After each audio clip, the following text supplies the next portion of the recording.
Welcome to MD Global Muscle Radio, brought to you by High-Tech Pharmaceuticals. And now, please welcome your hosts, Giles Thomas and AJ. And welcome to MD Global Muscle Podcast. I'm Giles Thomas here at the Pumped Media Studios. I'm joined by AJ all the way from Norway once more. AJ, how you doing, buddy? I'm doing fantastic. I'm so hyped. Our first episode was... There were so many things that could go wrong. Yes. So many things went wrong on our way to get here. Yes.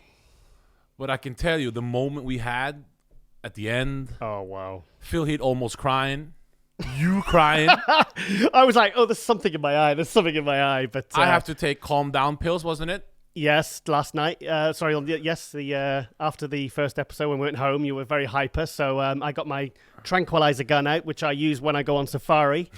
And we had to actually tranquilize AJ. So, and he didn't get up till midday the next day. So made you breakfast. And it's been fantastic. It's been unreal. And I just hope the people out there can feel that we love bodybuilding. Yeah. That it's all positive. And I hope people will learn something from this show. And I hope people get involved. Because it's a lot of snakes in this industry. But but Giles is, everybody can agree, is top notch. So I just hope this show, and I'm really impressed by your house, by the way. Okay, thank you. It's a beautiful house. Yeah. And we're going to film it soon. Yeah, I was going to get my snake out, wasn't I? I'm not so into snakes, but I saw them. and those cats were not feeling me. They were terrified of you. This big, huge, gigantic man creature comes to my house, and the cats were just absolutely petrified. They did. It came into my bed last night, and I was like, "Come here, kitty, kitty, kitty, kitty." The cat said, "Fuck off," and just ran. So it was not feeling me. No. Also, I mean, obviously, we have to mention the fact that the show is brought to you by High-Tech Pharmaceuticals. AJ, do you want to hold up the copy of MD with High-Tech in, please? First of all, I think we all can agree, Ashley Coultwasser.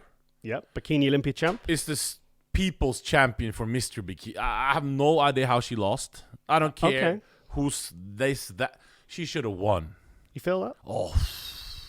She is very good. She's very good. Beautiful. And it's I was at the Arnold Classic back in March, and me and Ron Harris were taking it in turns to do the interviews, and he chose to interview Ashley. And it's funny when you see her in the off season, she looks so young. She looked like a teenager. How old? Oh, we don't tell the age to a woman on air. That's not. No. We don't need to. Yeah. Yeah, we're gentlemen.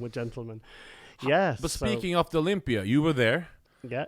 Actually, why don't we talk about our last guest, Mr. Heath? How did that go? How do you feel that went, AJ? Okay, so the first podcast, and couldn't have gone any better, could it? No. 2 hours. 2 hours Phil was talking in, and I felt he was very genuine, very open, very honest, and very generous with his time and his energy. I actually felt quite inspired, which is kind of how you should feel when you feel that you're talking to the best of the best. I mean, this guy was unstoppable for 7 straight years. In fact, I think he, like I said in the last episode, I feel that he won the 2010 Olympia, which he took second to Jay Cutler at. But the way I really just hope people who are haters of Phil Heath, and we know there's many Phil Heath haters out there. I just hope they listen to the whole thing. Watch it all, yeah. Watch it all. Listen to his answers. If you can tell he has a good heart. Yeah. So... Very smart guy. Even if you don't like his person, I just think try to see him again with new eyes. Yeah. Just watch it, make your own opinion. Forget about in the bathtub Generation Iron. Yeah. Jordan shoes. And there's nothing wrong with Jordan shoes, by the way. And what shoes are you wearing today, AJ? Nothing. No, it's just regular today. Okay, just regular swag. It's just but next. Okay, this is what you call a spoiler alert. Is that what you call it? A spoiler alert, yeah. Next time, if there's a next time, if I'm not dead by then or something, if I'm welcome back to England, who knows? I'm bringing 4. Nah, that's too much. 2 hot girls. Okay, it's gonna be here. Okay, with a like a not a thong, but like a, what's it called? Look back in like a, what's it called? Speedo pants. Speedo pants. I'm just gonna stand here for the whole show, Uh, and I'm gonna try to have like an Instagram contest okay. to win to be on this show, Okay. and then I'll fly him here, Okay. so the guys out there in TV land can watch some nice ass while we speak bodybuilding. Will that not be very distracting when we're trying to talk? When I'm, maybe I won't be distracted because I'm a taken man, so I'm a very, very happy man. Yes. No, we'll see. Let's see. But Phil Heath, back to Phil Heath. Yep. You felt he gave us something. Like Yeah. he gave. Oh man, it was great. I felt like I was in therapy. Yeah. I felt like because I've been starting to get NLP therapy, which is very much about the power of your language and how our brains work and how we can become more efficient, happy, productive people. I'm finding it very, very useful. And I noticed I was picking up on some of the body language, the way he talks, the way he projects himself, and I felt like I was having like a therapy session. I felt very positive afterwards. I felt kind of like my brain was cleaned out. I just thought it felt like he was in a really good place. It's like he said the pressure's off now because he might not compete next year. Well, no, not this year. Maybe not. But he told us about Arnold Classic, didn't he? Arnold Classic, yeah. How cool was that? So in 2020... He's never won Arnold Classic, has he? No, because in 2010 he got beat by Kai. And 9. 2009, yeah. Was it? And he lost 2 times in a row. Oh, obviously he had to Kai the year before. And then he said he's never going to be beaten by Kai again, remember? Yeah, and that's exactly what happened. Not happened. Well, we're trying to hype the Mr. Olympia 2020. And we can work our way. Get him to do one last for the fans. Yeah. You know Aaron Singer, man, don't you? I do. I don't. Yes, I know You Aaron. call him up. Get it set up. Can you imagine Mr. Olympia, Kai Green, Oh, obviously. Phil Kai, Heath, yeah. Flexitron, Shawn Rhoden, and Raleigh Winkler, and the return of Jay Oh, no, that's too much. Do you think Kai's coming back? Come on, be honest. The point is, if you think positive, Yeah. you never know what's going to happen. Yeah. So I don't want to say no, but it doesn't. That's all. We wish Kai Green will come back. I mean, the thing with For Kai the is like fans. you're 2 weeks out for the Olympia. He posts pictures and he looks like he's like sometimes say 4 weeks out, and you think, shit, Kai actually looks 4 weeks out here. He looks amazing. He looks tremendous, and then he doesn't show up. And I'm thinking, to hold that level of muscle and conditioning, it's like he's such a tease. This is what really annoys me about Kai. He does it, and it's like, oh, I wish he wouldn't, because I kind of get excited because I think, oh, I would love to see Kai back up there. And I mean, I think the reason he stopped doing the Olympia, I think he felt like he could never ever get it over Phil. Now, I think it would be a shame if Kai came back next year and Phil wasn't there. Say Kai beat Shawn Rhoden. I mean, the thing is, you think Kai can beat Shawn Rhoden though? Well, I'm more of an aesthetic fan. Okay, so I am more of a fan of someone like Shawn Rhoden's physique than Kai. Don't get me wrong, Kai Green is fantastic, but I like Kai Green 2009. Post 2009, I felt like he became too big. I felt like he lost a lot of his shape and his lines. one thing we want to say quickly about Shawn Rhoden is that some people might think we're like pro Phil Heath fanboys. Fanboys, yeah. But as a fan since I was 5 years old, to be on my first podcast YouTube show, Yeah. and to interview Phil Heath is like, Yeah. I don't think there's something wrong showing that you're a fanboy or whatever. It doesn't matter. Yeah, I'm not IFBB pro, so obviously it's like meeting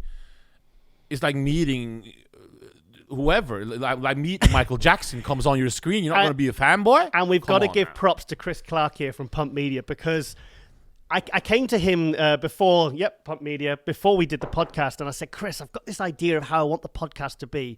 I'm going to be sat opposite a co-host, and I want to have Skype, and I want it to be like he's in the room.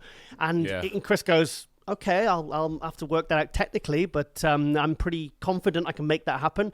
And he made it happen. Phil Heath was with us, wasn't he? We were I'm looking at you, talking to you, and then all of a sudden we are talking to Phil. I mean, he was on the screen. Now we're on again with Heath. We have to remember Rhoden, wasn't it? What we were speaking about Rhoden? Yes, I'm sorry, we're getting all a bit excited about Phil Heath. No, but we will also be equally as not maybe equally or not, I don't know, but Shawn Rhoden, most of the fans to get this right, so we're not. Yeah. Most of the fans, and I would say that to Heath if he was here, but when Heath, like when you get guests on that you respect, admire, you want to learn from them, you want to have them the best. What can I say? To motivate the kids is the most important. Yeah. You don't want to bring up, Rhoden beat you, and I think blah blah blah blah. Yeah. I like I like to put a positive spin, not a kind of clickbait. Or we're going to try and entrap someone into saying something that's going to be sensational, and it's going to get views. It's like I'd rather the other. I'd rather build proper relationships with these people, show them the respect they deserve, and I mean, look at the content you got from it. Oh, like if you 2 hours, man. If you give respect, they're gonna give you back. Tell their soul. That's exactly what Phil said. He said, "Look, if people come to me and they give respect, I will give respect back." Because I said in the last episode, I said, Phil, every interaction, every time I've met him, he's been very respectful, very positive, very polite. I've got nothing but good things to say. Now let's talk about Rhoden. Let's talk about Shawn Rhoden. To make it short, you were at Olympia. Oh, he's I incredible. was at home. On the boards, on pictures, I had Rhoden winning. Yeah, he's very good. Why? I had him winning. He nailed it. But the only problem was that I was not feeling the way people were talking about. He did not look bad. He was just off. But people spoke like it was bad. You're not bad if you finish. Like what's going on? Did you see the art? Did you see the back? It's not like he's not a bad. He's fantastic. That just means Shawn Rhoden was excellent that day. Yeah, Shawn absolutely nailed it. Yeah. I mean, I've been a big Shawn Rhoden fan since 2012 because I was out in the Dallas Europa in 2012, and that was when I was kind of on the Rolly hype train because I'd been over to. You're still on it, and you should be. I'd been over to Holland twice for MD. I was videoing Rolly when he was working with Sybil over there in Rotterdam. And do you know anything about Sybil before though? How did she manage to train? No, she trained me. She put me through shoulders and absolutely destroyed me. And then she filmed it on her phone and put it on YouTube. And the thing is, it was all because I had no cardio fitness back then, and she had me doing all these crazy giant sets and reps. Of course, I had no level of fitness, and I was using these pathetic dumbbells. This is a little story. I thought, she says, "What do you want to train?" I says, "Shoulders," because I was quite strong on shoulders at the time. I was like punching up the 100. Shoulders, my favorite exercise, body part. Really? Yeah. So I thought, right, okay. I was using like 100-pound dumbbells on shoulder press, good full reps, So I was like, right, okay, this is a good one to start with, and I put the bench up to 80 degrees. And she says, no, put the bench down. You have to sit on the end of the bench with your back.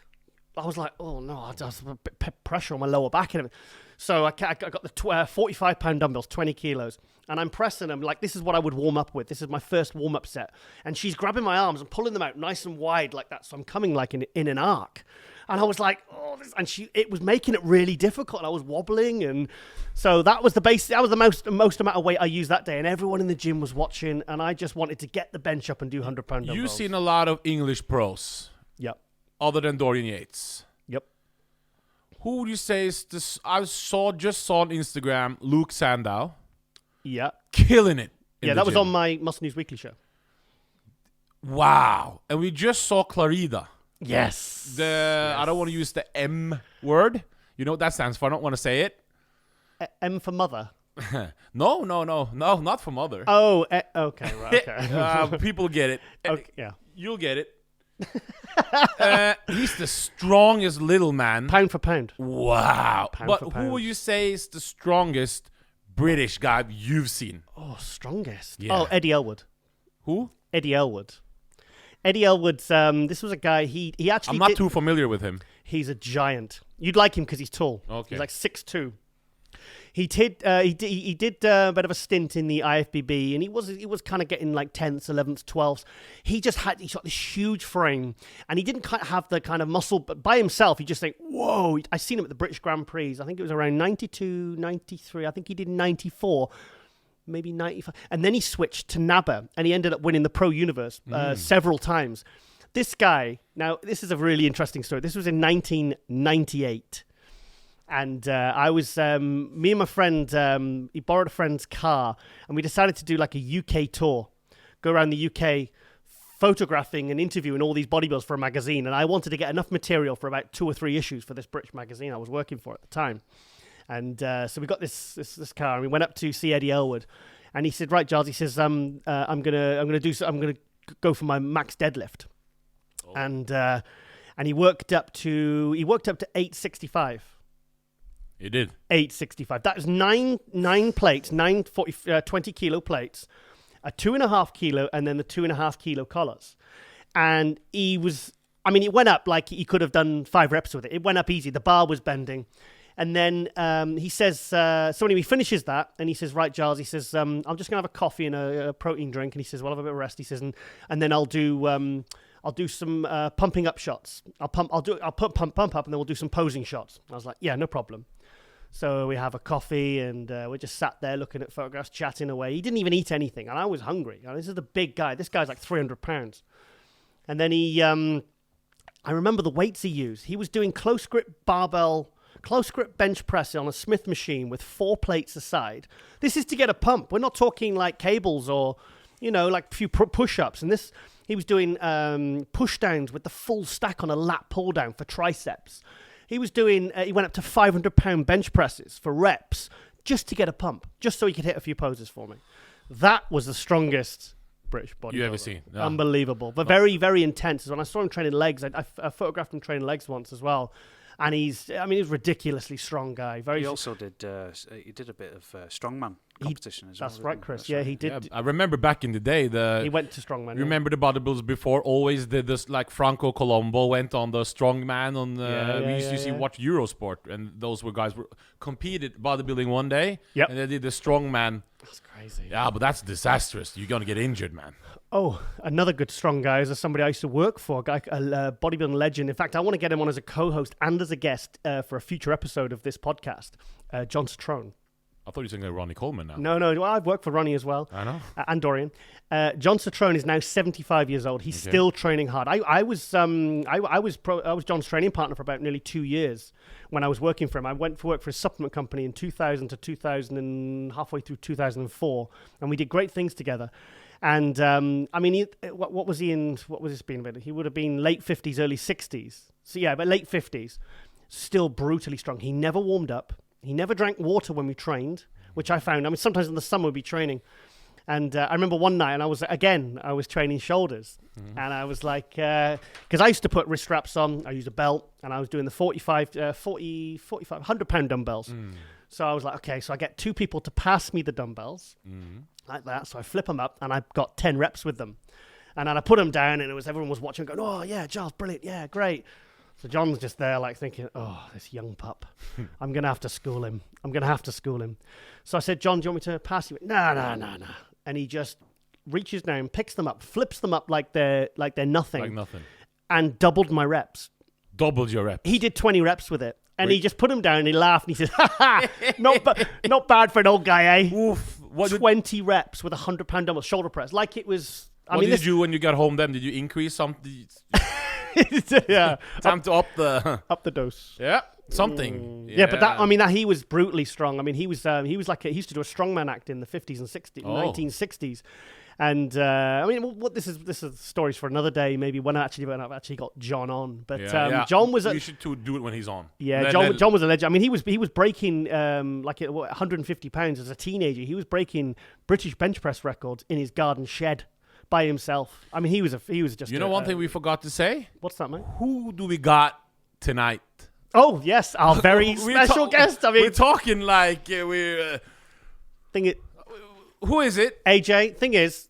Now, obviously from the first episode last week, we've set the bar pretty high, haven't we? So what are we going to do? Are we going to go for Third call San Marino, guys. Okay, so we're not going for the Elite, the Pro Bikini no Championship. Disrespect to the Elite, guys. There's some very good physique. You know, in Raw, have you seen those Very good bikini? physique. But they do got some good wellness competitors, though. So that's. I think it's safe to say we might see you at some Elite shows soon. Yeah, buddy. We got Flex Lewis. Flex Lewis. He's gonna be on Skype later. Yep, he's coming Or in the building, as we say. He's actually training. Actually, right now in Florida, Flex is training with Neal Hill and Blessing Awadibo. You know Blessing? Blessing is one of the coolest, most charismatic, huge. Well, he's been Nigerian. He's Nigerian, yeah. Blessing Awadibo. He's been living in Ireland. Fantastic guy. Yeah, he's been living in Ireland for the last few years. I interviewed Blessing at the Arnold Europe last year, and he was winning. He's won, I mean, so many IFBB overall, like super heavyweight and overall titles.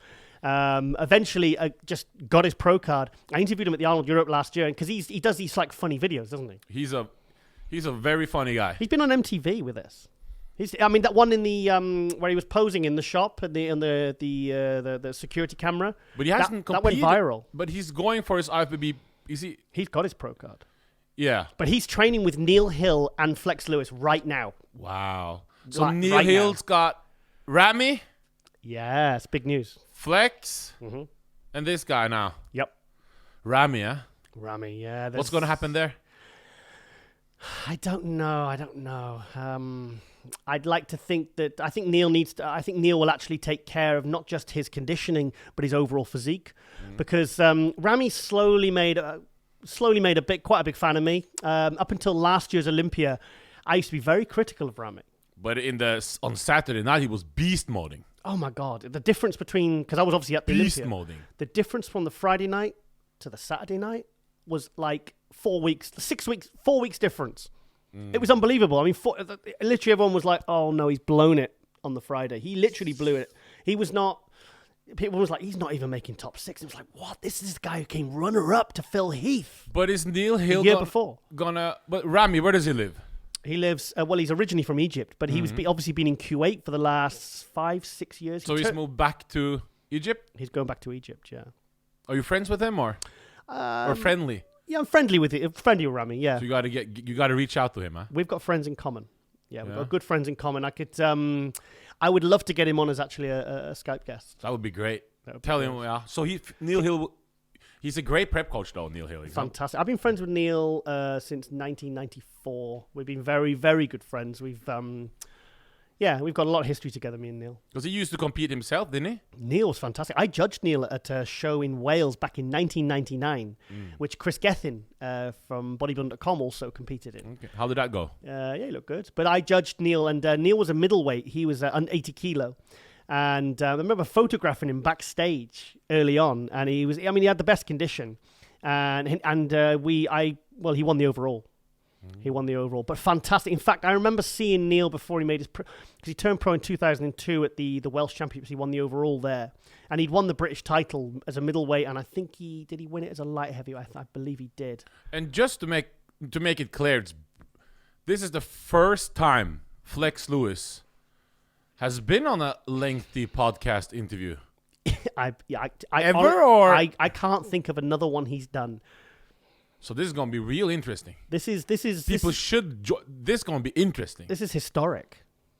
This is the guy who's just like been unbeaten since 2012 as a 212. I mean, he's a legend. Flex Lewis at 35, was he 35 years old now? The guy is a living legend. He could never already. He could never step on stage again.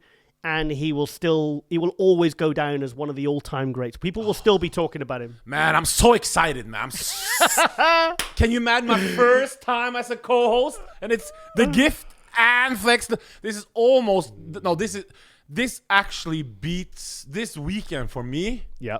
I have the Romania Pro coming up. So you do? Let's see about that one. But this this weekend... This is the most epic thing that's ever happened to me. And I've done a lot of... Did I tell you about my Iraq? Yes, this was after the first episode. we went back to our house. Rosie cooked us. Rosie Hart, my partner, she cooked us some IFBB Pro, cooked us some lovely food, and then we had a couple of glasses of wine. You had some. Chris, you want to hear the story? Yeah. You want to hear the story? This story. Okay, so anyway, this is a story about 17-year-old. Picture this. Over to you. You're 17. You're in Norway. You're going to high school. Yeah. Exam? Yeah. Your friend comes to you and says, "Hey, AJ, you know how my uncle is Saddam Hussein?" I said, "What? Your uncle is Saddam Hussein?" This was back then with Saddam and all this. We don't take any sides on political exam. I just tell you, my friend, she said his uncle was Saddam Hussein. I said, okay, let's go and meet him, he says. I said, okay, let's go meet Saddam Hussein. He comes to my school, high school, in a brand new Mercedes, drives into my... Saddam? No, I wish.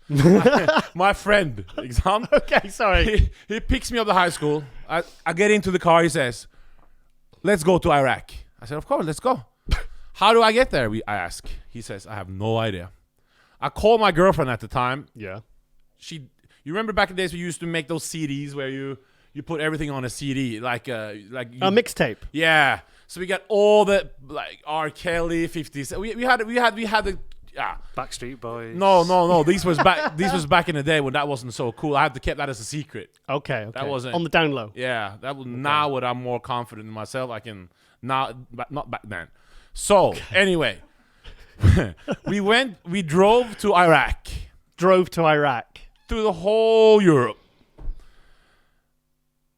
When we come to Iraq, that part from Oslo to Iraq is another show for another. Okay. If somebody from Hollywood want to make a movie or something, they can contact me, By the way, Kelly Robert 6810 is my Instagram account.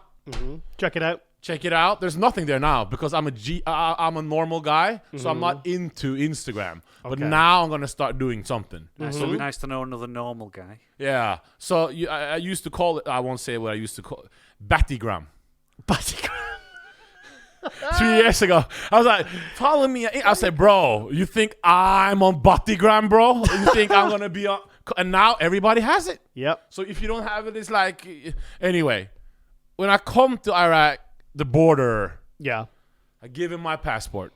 The Iraqi guy looks at me and say, "Hey, you," and uses the N word. I mean, like shit. That's that's not cool. You're used to it. Back in the day, it's not as big deal then. But your passport, it went out one day. It went out on the passport. The expiring date. It went out. Boom! Right into jail. In Iraq, with no money. What do you think I got on? American Dream Team basketball singlet. In Iraq. I'm 17 or 18. I can't even remember. 18. Yeah. With no money. In Iraq. Not a really good place to be for a 17-year-old Norwegian. It was sad. It was sad. You come into the room, 40 people in the room. One toilet, 40 guys take a shit in that toilet. Oh. And you have this bottles of water to wash. But everybody was looking at me hard, exant? I had a Jesus tattoo on my shoulder. So obviously, I came out alive, and I have to. What's it called when you have to use your hand? You have no money. I had to get thumb a lift or whatever. Hitchhike. I have to hitchhike from Iraq to Turkey after a month with no money. Oh, really? And I made it out alive. How? How did you eat? How did you live? I mean, it's... Well, when you're in Rome, you do as the Romans do, exant? So anyway, that just shows how epic this weekend is for me. Right. Hopefully it shows. Okay. On to Flex. Let's talk about Flex Lewis. Why do we love Flex so much? Consistent, beautiful shape, hard worker, great champion, fantastic accent. Everybody thinks he's from Jamaica. He's never lost that accent. When he speaks like... there's one interview with him. Have you seen that interview with him with the girl who interviews him? Yes, yeah. And she's like falling in love with him. She's like, oh, Flex. and he's bouncing the pecs and that's a great interview. No, Yeah, but yeah. Flex is just like wow, inspirational, eh? And there's not many people from Britain or Wales or whatever. Is there a difference? Is Well, there a I'm difference? from Wales, so that's... What's the difference between England and Wales? As we don't know. just kind of... there's Wales, there's England, there's Scotland. Okay. So it's, So it's we don't have our own banknotes, though. there's not many people going from Wales as a young man and just taking over America Absolutely not, no. No, they send them back usually after a week. after a week. Yeah, Who went to Ernie Taylor? Ernie Taylor? No, Ernie Taylor never went to America. No, he stayed in sunny Birmingham. He'd never left to America, never. No, he competed a lot over there and did very well. By the way, I saw on your Rosie and Tiger show the updates from Moscow's Weekly. He had the same jacket as me, so I know he's a cool guy now. Eh? Yeah. Oh, he used to be great. He was fantastic. He's training who? He's got a posing studio, and they've got like they're doing the massage, the sports therapist. Mark Hector. It's Temple Studios. What do you think about his protege, Mark Hector? I think he's fantastic. Beautiful and shape. he's a really nice guy as well. Like I've got him posting on the MD boards because you and me, we are big MD forum fans. I've been posting since 2008. I've got a 23,000 post count. So work it out how many posts that is per day over 10 years. And guys out there listening, It is good fun. MD boards. The reason why I'm here is because of the boards. You can get. Everybody's crying about IFBB is not listening to blah blah. Join it and what's it called? Contribute. Yeah. Say your piece. They're listening. Everybody wants the sports to grow. Yep. And everyone looks at that forum as well. You'd be surprised just because certain people don't post on there. Everybody's looking. Everyone I'm going to tell you a funny story about Shawn Rhoden and Don. No, that's maybe too... Oh, I'll say it. Come on. So we had the forums. Yep. Don Long was sadly going to jail. Oh, yeah. Sadly. Shawn Rhoden came on, started talking shit. Booyakasha. All of a sudden, Don Long was on the boards. Yep. Challenge. Anyway, the point is, There has been a lot. It's kind of like a bit of a soap opera. The forum. you know, sometimes. you remember Phil Wiss? Do you know Phil Wiss? Phil, yeah, he's a coach and a competitor. He's a isn't he? great. I'm not saying this to diss Phil Wiss, but I don't really know of him. I know. Okay, you remember him. Old Dave? Yeah. He had a challenge with Phil Wiss. Right. Okay. He said, if you don't make top 3 at the nationals, I'll quit bodybuilding. No, I quit MD boards, Phil Wiss said. Okay. And Dave said, if you don't make top 3, if you make top 3, I'll quit the boards. Okay. You know what happened the next day? What? When national came on, Phil Wiss got oiled up, rented a limo, went all in, came 10th place. Oh no. And he had to drop the board. So the point is, you can talk to the guys, you can talk to the pros. Yeah, you can reach out. Yeah. You can reach out, you learn, you can say your piece, you can discuss, and bodybuilders, you guys can promote. Yep. Self-promote. And on Instagram, usually, people just talk shit, and there's no dialogue, Here we have people that monitor the boards. Yes, and this is where the real fans of bodybuilding I know, come. this is the and real to be honest, fans. there are some trolls that are up, but usually, like you say, the moderators will take control of them and they'll hoof them out. Phil Wiss is actually coaching our friend Jamie, the Giant. Jamie, yes, of course. he is. And Phil looked... Jamie Christian, who's recently turned professional, 6'4", 6'5". Yeah, so Phil, 300 pounds on he stage. competed at the Nationals just now. Yes, He looked great. I'm did not look- sure his placing, but he was the first. He was peeled. He looked great. He did look. Actually, I saw because they said he'd. I think Ron said he'd noticed that Phil had stopped doing the old enhancements to the arms, and he said it looked a lot better. And I noticed his conditioning was very good, and this is a guy on stage at the Nationals, so that's impressive. And that's one thing we should. Maybe I want to take it back, but I don't think it's the media's job to talk about who puts in what and where. Right. Because as a kid, when we read the magazines and all, there were no bad pictures. There were no store like. There's not everybody want to say he uses that. Oh, Right. that's fake. That nobody knows. So it's like. Do you want to hear a funny story from Yeah. 1999? This was when I was working for a company in London. This was my first big job in the industry, working for a British bodybuilding newspaper and a supplement with Metrex, actually. And Dorian was a partner in the company. And when Dorian used to come once a month to just see how things were going and see his business partner, he would come in and he'd always want me to make him a peach Metrex. So I'd make peach Metrex downstairs. I'd come up and I had a t-shirt on and I used to be quite bloaty, I was bulking up all the time and everything and training hard. And what's the biggest you ever got up to you, by the way, in decent shape? The biggest. What do you mean on stage or in off season? I never used to weigh myself. Oh, okay. I think it was 2005. I was looking all right, but it's not that important. Anyway, yes. Anyway, and I had a t-shirt on, and I put Dorian's peach Metrex down, and all of a sudden Dorian looks at me, looks at my arms, and he looks at the back of my tricep, and he notices something, and then he gets up out of the chair, looks at my other tricep, and he says, "Giles, why have you got bruises on the same place on that arm that you've got on this arm?" And I says, "Roller skating, rollerblade."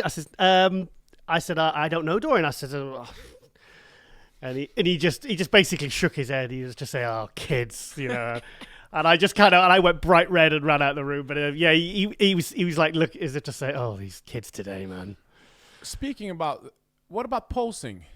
Posing? What's your thoughts on, like, as a fan with posing? I heard a lot of guys recently, they just say, "Fuck it, why bother?" I mean, I had a pro say to me, his text was, "Can't be asked with all that effing posing crap." Sorry, and I was trying to say, look, I think you've got a beautiful aesthetic physique. I really think, a really good routine would really kind of make you stand out even more. You're on the rise. You're going to continue to rise. And there seems to be a general level of apathy amongst the pros. I mean, it's a shame that guys like Dennis Wolf and Hidetada are kind of seemingly coming, because they were fantastic posers. I can't honestly. I should be able to. I mean, Zane Watson. I think who's your top three currently competing in posing? I can't. Cedric McMillan is very electrifying to watch. But the thing about Cedric, because Cedric's a good friend of ours and Rosie's, because they guest posed together in Japan a couple of months ago. He doesn't practice his routines. He just finds music that he can feel. He kind of goes within himself, goes into the zone, and he gets on stage and he kind of just wings it, but he pulls it something quite expressive and quite artistic together, which is actually very captivating to watch. His guest routines are also fantastic. Beautiful. Yeah, he did one 2 days ago. Was it 2 days ago? No, so you got Cedric. I should. In fact, talking of Flex Lewis, I've actually criticized Flex for his posing, because Flex is actually one of the best posers. You got Cedric? No, listen. Flex is a very, very competent poser. Yeah. But I believe he's capable of so much more. Okay. Didn't you tell him that at last? I said it on the Olympia wrap-up. Did he get angry? And I went to the camera and I said, "Flex, I love you, buddy, but you're winging it on your posing, mate. You're getting complacent. You are capable." I remember seeing Flex Lewis as a junior in 2004, posing to this. It was like a house version of the Charlotte Church song. It was and his posing was electrifying, shivers. And I really feel like there's someone that could be putting like Lee Labrada style routines together, like Francis Benfato. What a little bit controversial now. A lot of people are saying Hadi Chupan is not, since he's not doing the Mr. Olympia for whatever passport, visa, problems. Yeah. A lot of people have him beating Flex. Do you agree with that? Well, at last, because there was a controversial show. There was a controversial. It was Korea last year, wasn't it? I don't think he's beating Flex at all. I wasn't there, so it's difficult to. And all we were seeing was pictures from Hadi's fan side of Flex not in this halfway through the pose, Hadi in the pose. Many felt Hadi should have won that one. Flex won it, so it's not really. But the thing is, I saw. I think Hadi actually needs to go open. I think he's impressive as a 212. But I saw him when I covered the San Marino last year, and he's very, very impressive as an open. With those extra 8 to 10 pounds. He beat, of all people, the most improved bodybuilder 2017, Brandon Curry, didn't he? He did, and he beat him comfortably, and he nearly beat Cedric, who was on. And Cedric, someone. What do you mean nearly? Are you sure about this? A lot of people I spoke to at the show felt that Hadi won that show. What's impressive with Hadi when you see him up close? Oh, he's just brutal. He's brutal. It's like armor. And I love it's just the level of detail, the muscle, the roundness. It's kind of the only thing I'm really nitpicking is just lacks a bit of detail in his rear double bicep. But that's it. His rear lat spread. I mean, the lat's like insert into the top of his glute. He is so thick, and he's actually got I think he's got a nice shape. Haven't Kemal and done some battles with him on stage? 2013. Kemal El Gardner. Yeah. Kemal, who placed third at the Olympia in the 212 this year. I had him second. What a story Kemal had. Nobody. Well, you can't say nobody knew about him because if you follow international bodybuilding, he's like very well known. He's very. So it's not like this is some Joe Schmo just beating everybody. Like, he's a very. But for the IFBB pro fans, so usually what the media covers, they didn't know about Kemal. Came into Arnold Classic, sat all alone. Nobody said hello. You said he's gonna win. I earned some serious brownie points with Steve Bleckman and Ron Harris at MD because on the Thursday night when you meet when the competitors signing the autographs, meet the fans. Me and Ron go around and we kind of take it in turns and we interview. We'll sort of say, right, you interview this guy, I'll interview that guy, I'll do Rolly, you do Dexter, and over in the corner in these two big rooms, there was Kemal sat by himself, just sat there, and he didn't bring any photos with him. He had no apparel, he had no merchandise. He sat there by himself. Now I've known Kemal since. And how old is he now? He's 46, 47. Makes it even 46. Makes it even more impressive then. Yeah, but then again, he's also got that muscle maturity. But still, there's not a lot of bodybuilders who peak when they're 46. Well, I still think the best is yet to come from Kemal because Kemal at the Olympia this year was 205. He was 205. 205, and he's still got. I mean, I went to see Kemal a few weeks ago because there was a party at his gym, welcome him home because after the Olympia he couldn't fly back because a few days before the Olympia he tore his calf posing for Chris Aceto. Oh no! He tore it, so he was. Posing? He was posing and it twanged. Ooh, posing hard then, huh? Yeah, he twanged. It basically tore his calf. So he was. So which makes it even more impressive. So you tore your calf the first time you were at the Mr. Olympia and you tore your calf. No, this is 4 days before the show in a hotel room. But imagine how stressful that is to your body. And his legs swelled up. They were icing it, and he was having to get all his friends to cook all his food while his legs were elevated. And what was I saying about Kemal? Arnold Classic. Yes. Anyway, yes. So, like I said, I've known Kemal 20 years, and I said, guys, I really want to interview this guy, and Steve says, who is he? Is he a pro? I says, well, this is the pro. Meet the pros. So he is a pro. He says, oh well, okay, just make it kind of be quick, sort of thing. So we went over and interviewed Kemal. Obviously, we got a lot of history, so it was a really good, fun interview, high energy, and then he goes and fucking wins the show. He wins the show. In fact, at the judging... Who did he beat again? He beat Tank Dixon was in second? Charles Dixon. It was That's Betty on the board's favorite bodybuilder. He had Charles Dixon winning the Olympia one time, beating Phil Heaton. But this a little bit. Charles Dixon, he's 212. Yeah, but he said he looked better than everybody in the Okay. Well, no, this was the best Charles Dixon we've ever seen. I love Charles. He looked great. He did. And his beard is on point. But in fairness to Charles, Kemal only beat him by 1 point. It was 22 points to 23. They got a very, Kemal, a little bit more prettier physique. Yeah. A very nice poser, elegant. But Charles was... Freak, monster. Now, the thing about this Arnold Classic was you had Jose Raymond and Dave Henry. Now, they are arguably much bigger names than Kemal, much bigger names. They're like the top-level 212 guys. These guys have been first and second at the Olympia in the 202 and 212. So I think everyone kind of assumed, but Jose and Dave were both off. Now I said in the wrap up with Ron Harris after the judging, I said, I've got how I want it to go and how I think it might go. I thought it would go Jose and Dave. I said, but I think it should go to Kemal and Charles. I said, but I don't think that's going to happen. Because of why? Well, because they were bigger names, and I just thought maybe they'll tighten up and look better for the pre-judging. And so anyway, we're at the pre-judging, and Kemal's been moved around, and he's getting better, and he's hitting that rear double bicep, and which everything's like. You were going crazy. I was going crazy. I was going absolutely crazy because I mean, you were shouting. Did you shout? Of course, I was shouting. Come on, Kemal, come on! I was going crazy. So that was exciting for me. And then Steve Blackman turns around and he goes, "Hey, Giles," he says, I think your friend's gonna win." I says, "Really?" And he went, "I think he's gonna win." You yeah. I was like, and he won. He won. So it was Dixon in second. Samir Trudy was third. He was third.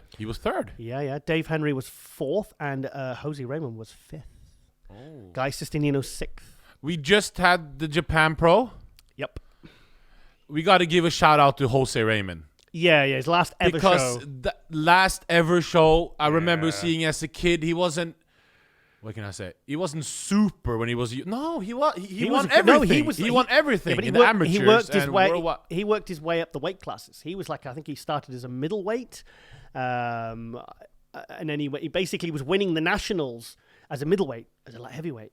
And he was winning like over and over and over again, and eventually did turn pro. And I think he was maybe holding off turning pro because I think this was before we had the 202 and the 212. Yeah. In fact, Jose said to me on the MD forums a few weeks ago, he said, because I said, I put this theory out there, and I got completely slammed for it. I said, guys, what do you think about raising the 212 limit to 220 or 222? Oh, to what? Or 222, whatever, for sake of argument. Yeah.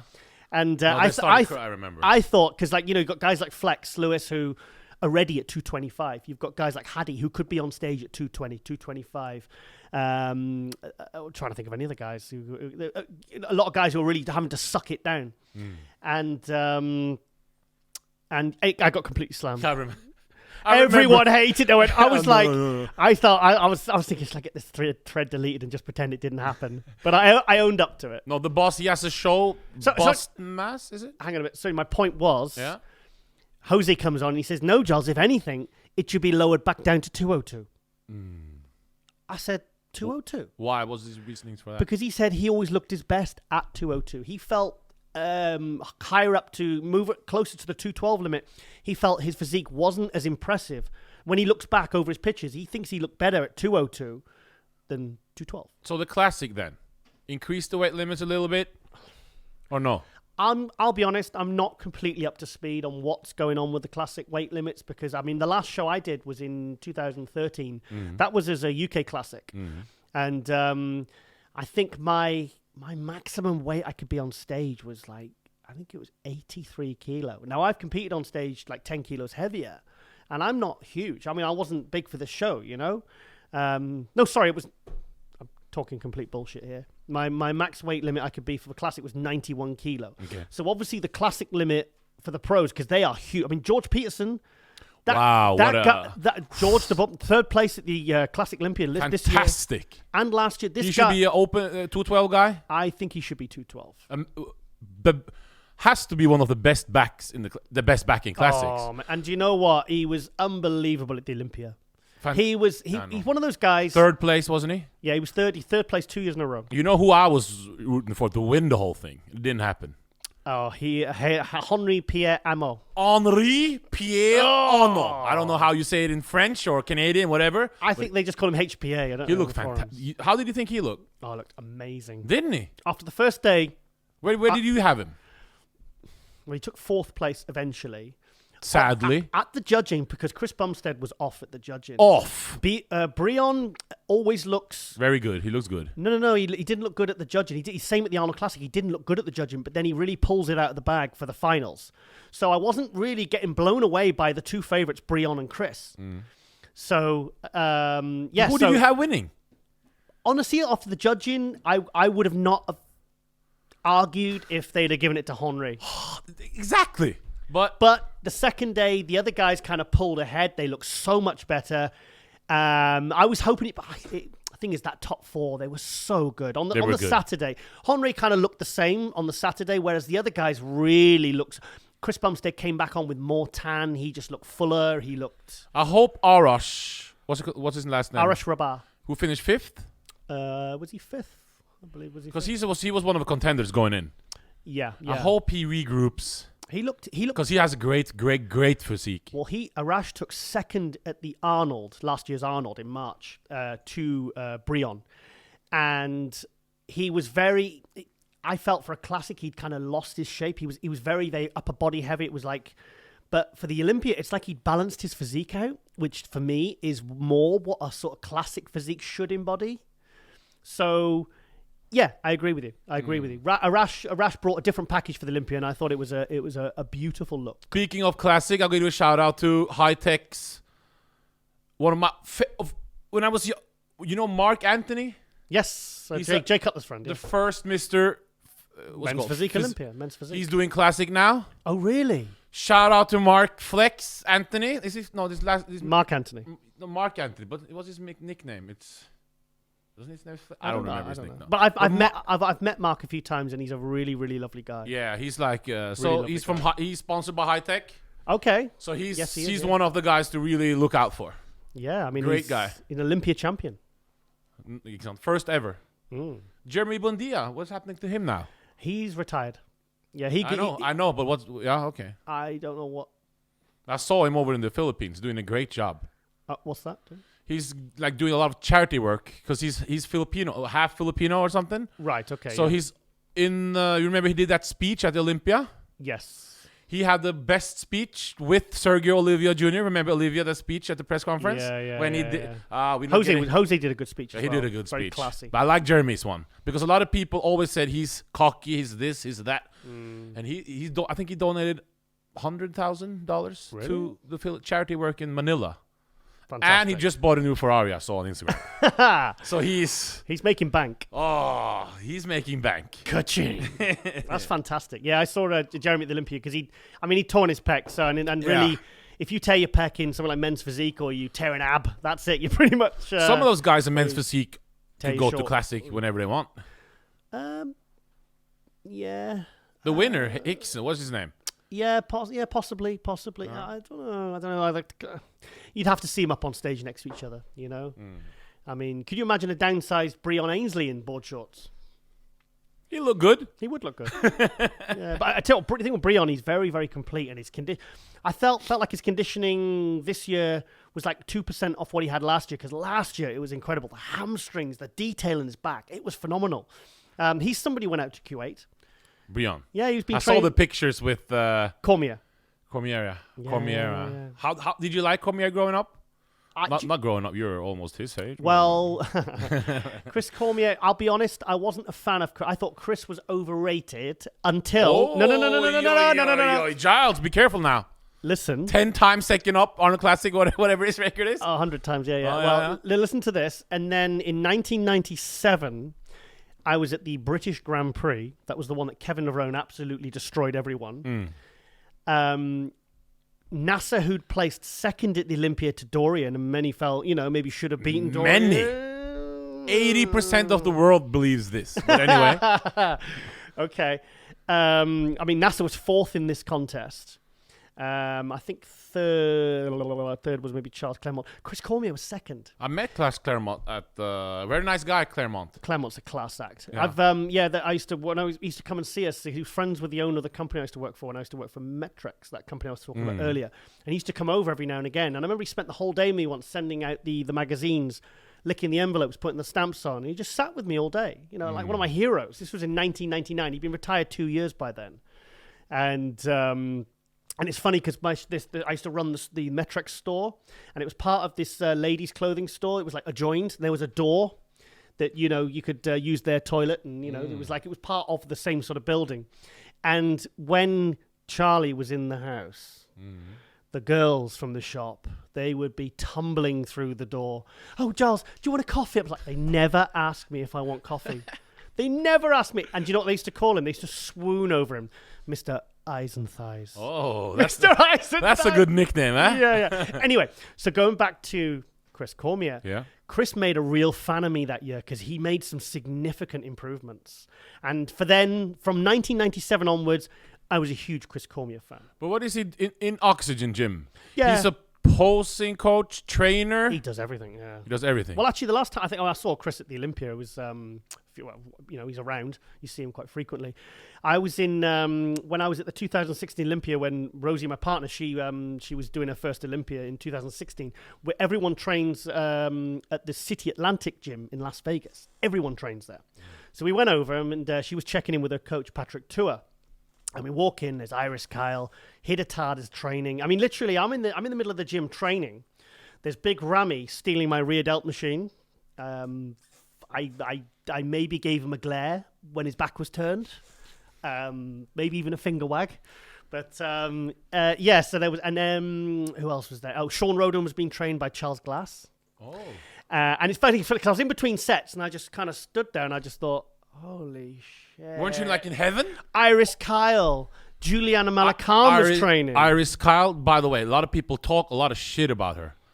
But what an impressive athlete. What an athlete. Huh? I saw it. I photographed What her. an athlete. I photographed her at the 2010 Olympia. And for me, she was like a female hybrid of Ronnie Coleman and Flex Wheeler. Today, how old? I don't want to say her age, but today she's married to Hide Yamagishi now. Are they still together or? Yeah. Oh, okay. They have a shop, some type of thing there. But Iris, but wow, what an athlete, huh? Yeah, unbelievable. She's always in shape as well. Who's your favorite female Mr. Olympia athlete of all time? Miss Olympia. Miss Olympia. And why? Linda Murray. Linda Murray. Oh, I'm in love with She's not feeling Iris Kyle, though. There's beef there, you know? Yeah, I'm in love with Linda. I was in love with Whoa. Linda. I Forget about Rosie now. I've got a funny story, very pre-Rosie, 12 years pre-Rosie, whatever. And I was her husband. This was at the Olympia and I was talking to her and I was saying, I says, so then why don't you make a comeback? You could still come back now.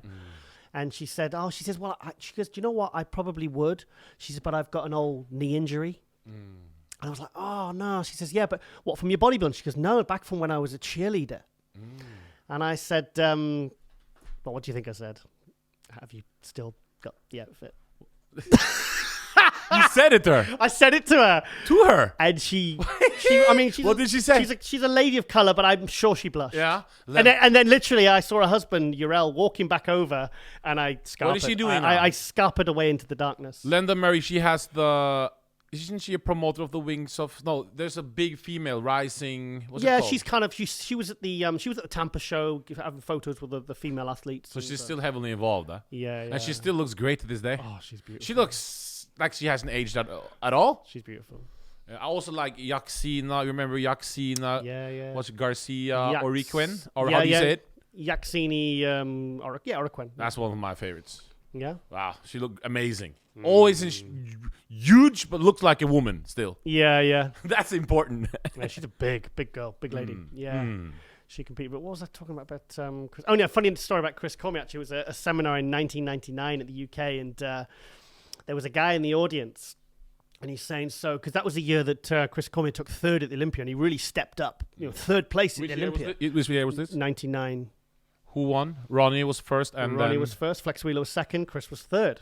And 8 weeks out, Chris was doing a UK tour, and we're sat there in the audience. This was the UK one. This was in Hayes, Middlesex, and he's doing a seminar, just guest posing. And this guy goes in the audience, and he's there, and he's got like a little notepad. He's going, hello, Mr. Chris Cormier. He says, my name's so-and-so. I'm a natural bodybuilder. Oh, congratulations. I'm a natural... Just slapped him right away. I'm a natural bodybuilder. And Chris goes, you had to put that in there, didn't you? You had to say that. He says, so then, from 1998, you took, I think it was 6th place, and you went to 3rd place. What do you credit for most of your improvements? Oh. And Chris goes... I doubled my GH from 4 IU to 8 IU a day. What did he say then? And then he just dropped the mic. and then the guy just went, Thank you. What's up with these guys on Instagram post I'm a natural? Who gives a fuck if you're a natural? Why would they? But is this some type of bragging? Yeah, I know. Help me. No, help me. Why? Well, why would you say that? Well, I wouldn't say it. I mean, But why would you even put it in there, even if you is or not? Or I don't know. Maybe they feel it's an achievement, that the fact that they've built this 140-pound physique, naturally. Come on, it's nice, but like I know.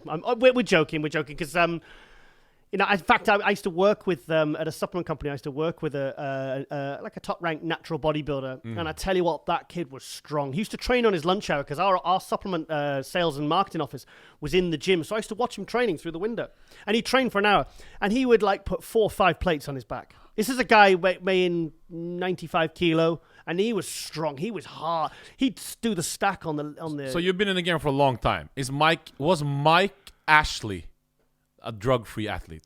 I have no reason to believe that he wasn't, because he was only at 190 on stage. Mm.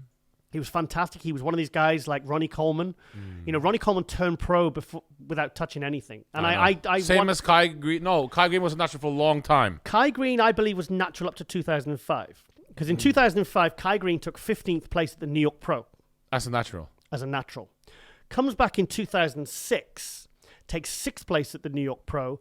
Then he takes 3rd place, I think, at the Keystone? I think Dennis Wolf won that one. Oh, Dennis Wolf. Oh, it's a shame. Where's Dennis Wolf at? I know. And anyway, Kai Green, I mean, I was friends with, I'm good friends with one of Kai Green's oldest friends, a guy called Rodney St. Cloud. Yeah. Pro bodybuilder, became a stripper and a porn star. Isn't he a nurse now? He's a care nurse. Yeah, no. Very good. He's giving back to the community, huh? He's a wonderful guy. In fact, whenever I see him, I always seem to bump into him at the Arnold Olympias, and I always run up and give him a big hug. I've got some funny stories I could tell about him actually. When he did a little UK tour, and we went to this gym, and we didn't realize as we got there, we realized that we kind of picked up there was a strange vibe at this place. What do you mean strange vibe? The owner was a major drug dealer. Oh. Like talking major. And the guy's literally, I was like, what are they doing? He says, he's just checking you're okay. What do you mean checking him okay? He says, he's doing a check on you because, you're here, and it's, he's doing a background check on you. Oh, to see if you're not, not a snitch or a cop. Yeah. And he goes, okay, guys, I know you're okay. And it was very funny. By the way, yes. Lean Kitchen, and by the way, we're not sponsored by anybody else than High Tech Pharmaceuticals. Nope. I'm just saying we ate here 2 times. Twice, yeah. Very good, healthy, bodybuilder friendly. Mm-hmm. Great place. This is in Wigan. This is literally around the corner from the Pump Media Studios. Yeah, I'm impressed. We don't have this type of things in Norway, that's for sure. Yeah, I had the Thai green curry. The what? Thai green curry, and you had like a BLT with beautiful with the egg. It was good. Cheap. It wasn't too expensive. It was good. All around good. Good. Yeah, and you can pick up all your prep meals from the fridge. I think it's a fantastic idea for a business. You know what I'm excited about now? What? Soon we're going to get Flex Lewis on. Yes. First, can you imagine your first podcast series? Yeah. And you have Flex Lewis on. Unbelievable. And Phil Heath. Who would be your dream guests if you could only get 2 more? Oh, 2 more. Only your dream. Well, of course, my very, very, very good friend Ronnie Coleman. Yeah. Ronnie's like, I could get emotional talking about Ronnie. Do please. I could because I work. We want to see some emotions, Giles. I worked for Ronnie for 2 years as his UK market manager for RCSS. How did you get that job? I plagued them. I hounded them. I fucking hounded them. How? Do you know how? Because at the 2011, they launched the RCSS company, and they launched with the 2 products, Resurrect My Blitz. And in fact, I named my cats after. Those cats, they're not feeling me, so I'm not sure if I'm, I don't know, man. Well, the ginger cat, Mayo, and then I got the other one, Blitz. Yeah. I named him after Ronnie's pre-workout. Yeah, I told him that, and he says, that's dedicated. Yeah, buddy. Yeah, buddy. It was at the 2011. I was covering it for the Arnold Europe for MD. And they were launching in Europe. This is where they launched. This is their first day. I saw them sell their first tub. So I was doing the photos, and I was having to, I needed some PowerPoint for my computer. So Kevin Horton, the fantastic photographer, the legendary photographer. Who do you say is the best photographer in the body besides yourself?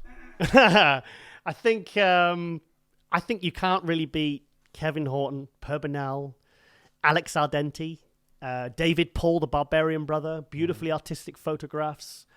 The guy from he was the guy who was in the two guys, the Barbarian brothers. Yes. Do you remember the film?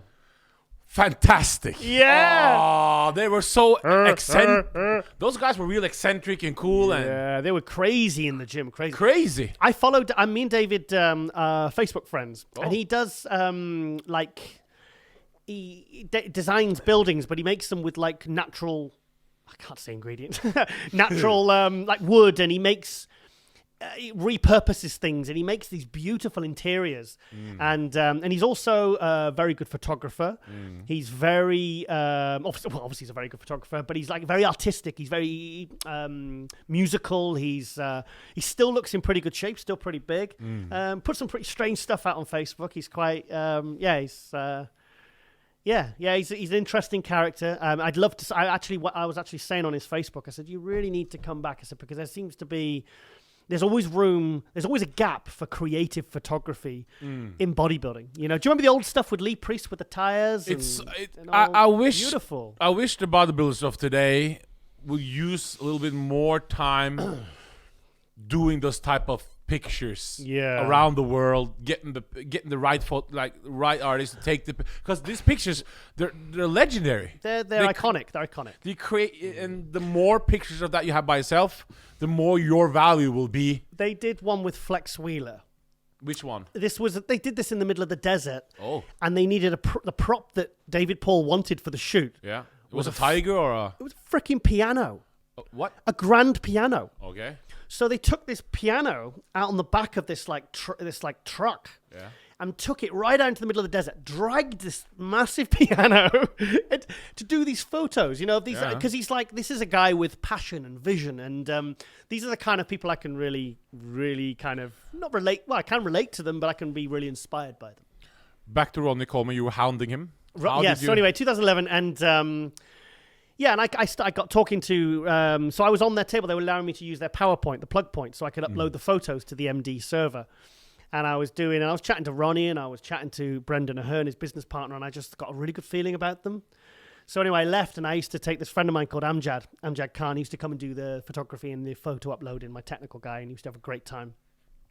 And so I'm on the way home on the flight, and I said, you know what?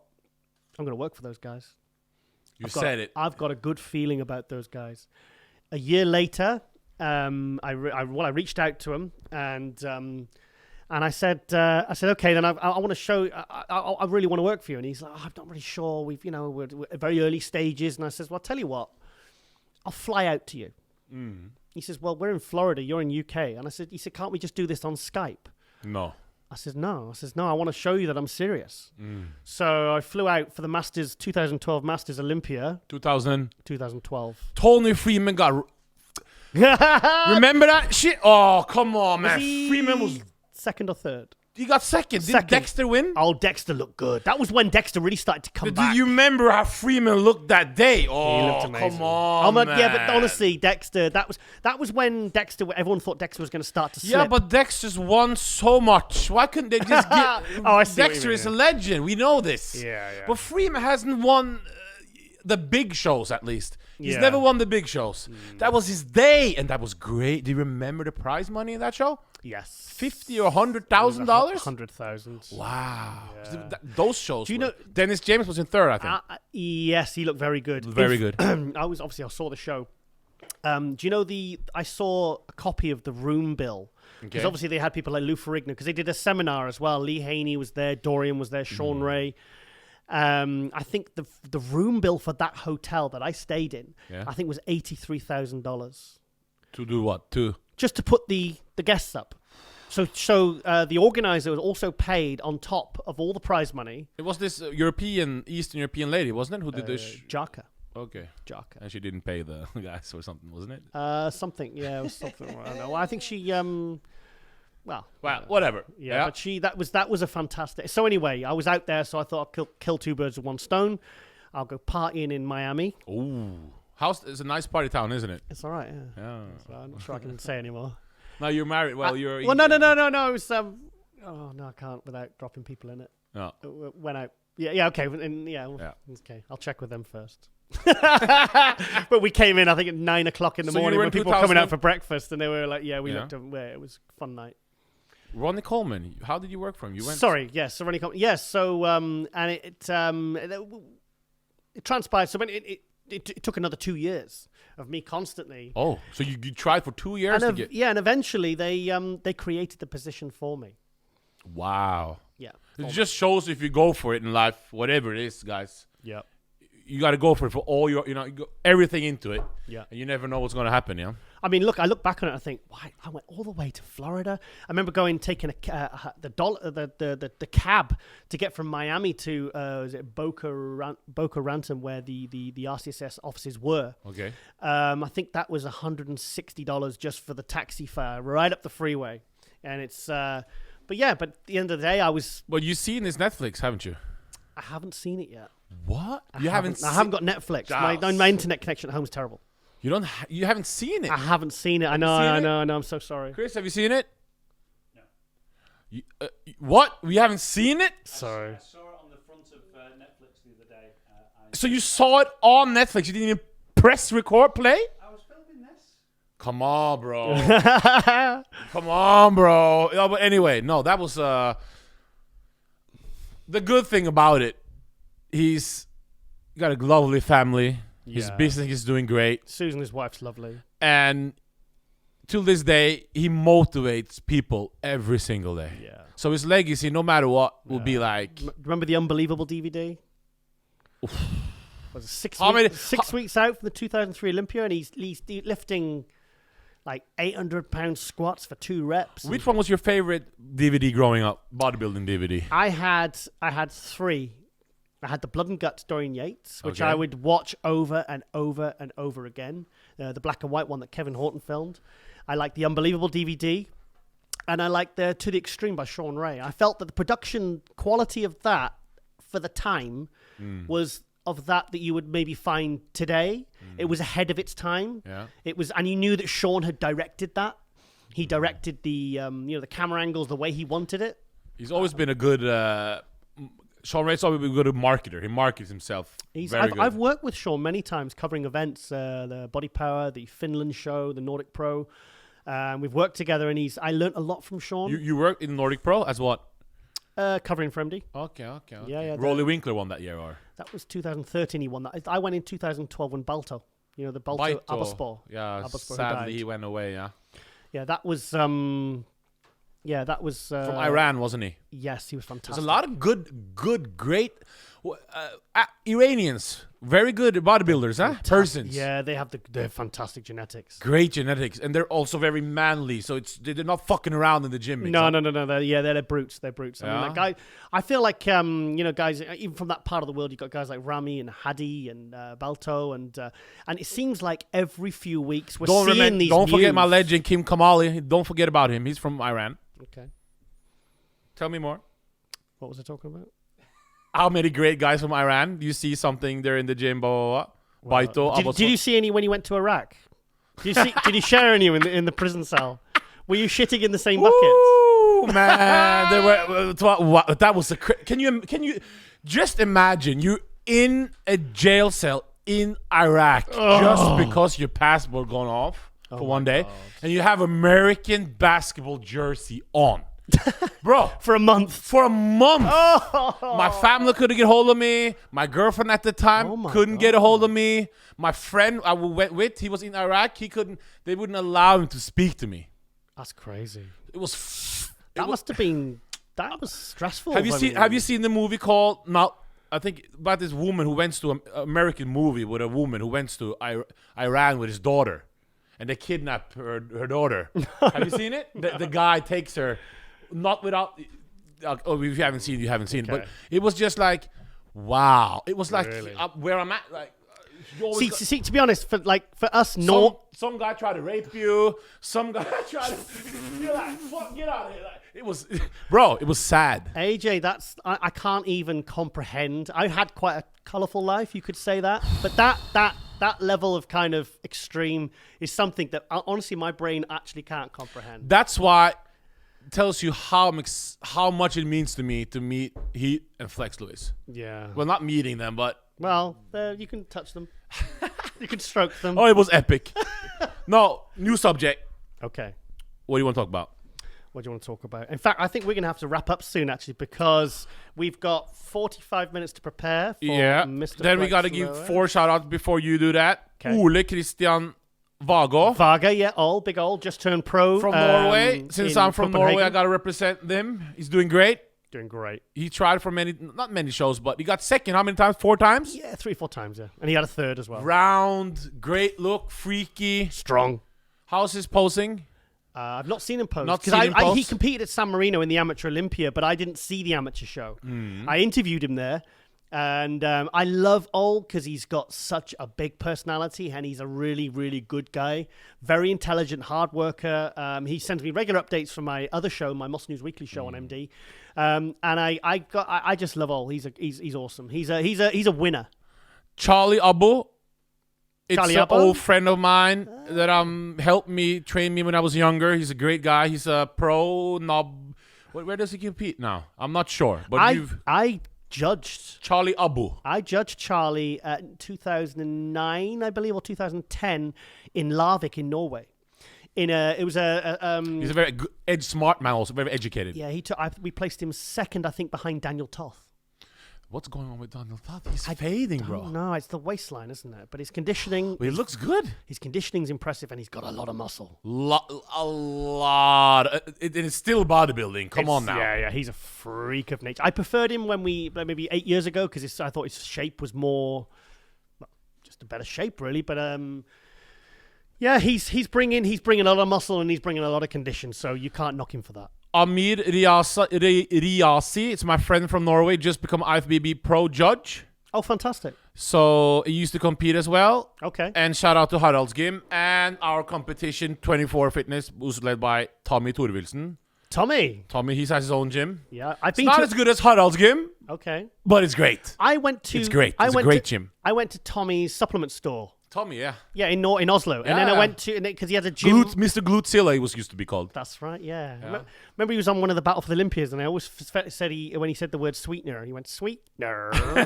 He said it really funny. Yeah, no, Tommy's a and great, when I'm in great guy. when I'm in the supermarket buying sweetener for Rosie, I always say sweetener because of Tommy. So you want to say something to end it before Flex comes on?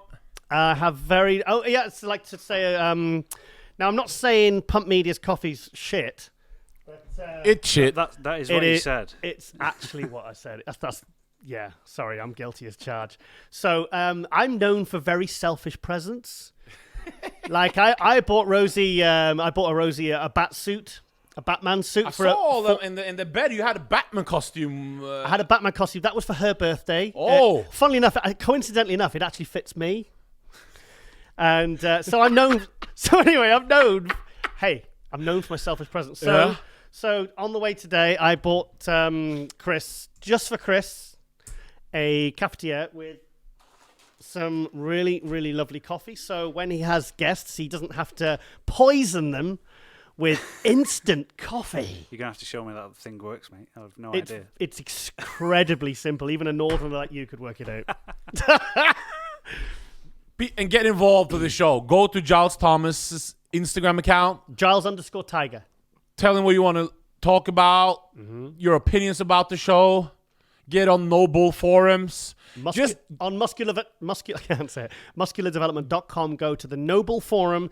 Get yourself registered. Get yourself online. Get involved. Kelly Roberts 6810, my Instagram account. Just get involved, guys. Get involved. Okay, well, I think we're going to take a break. So, yeah, this is our intro done for episode 2 of MD Global Muscle Podcast. High tech.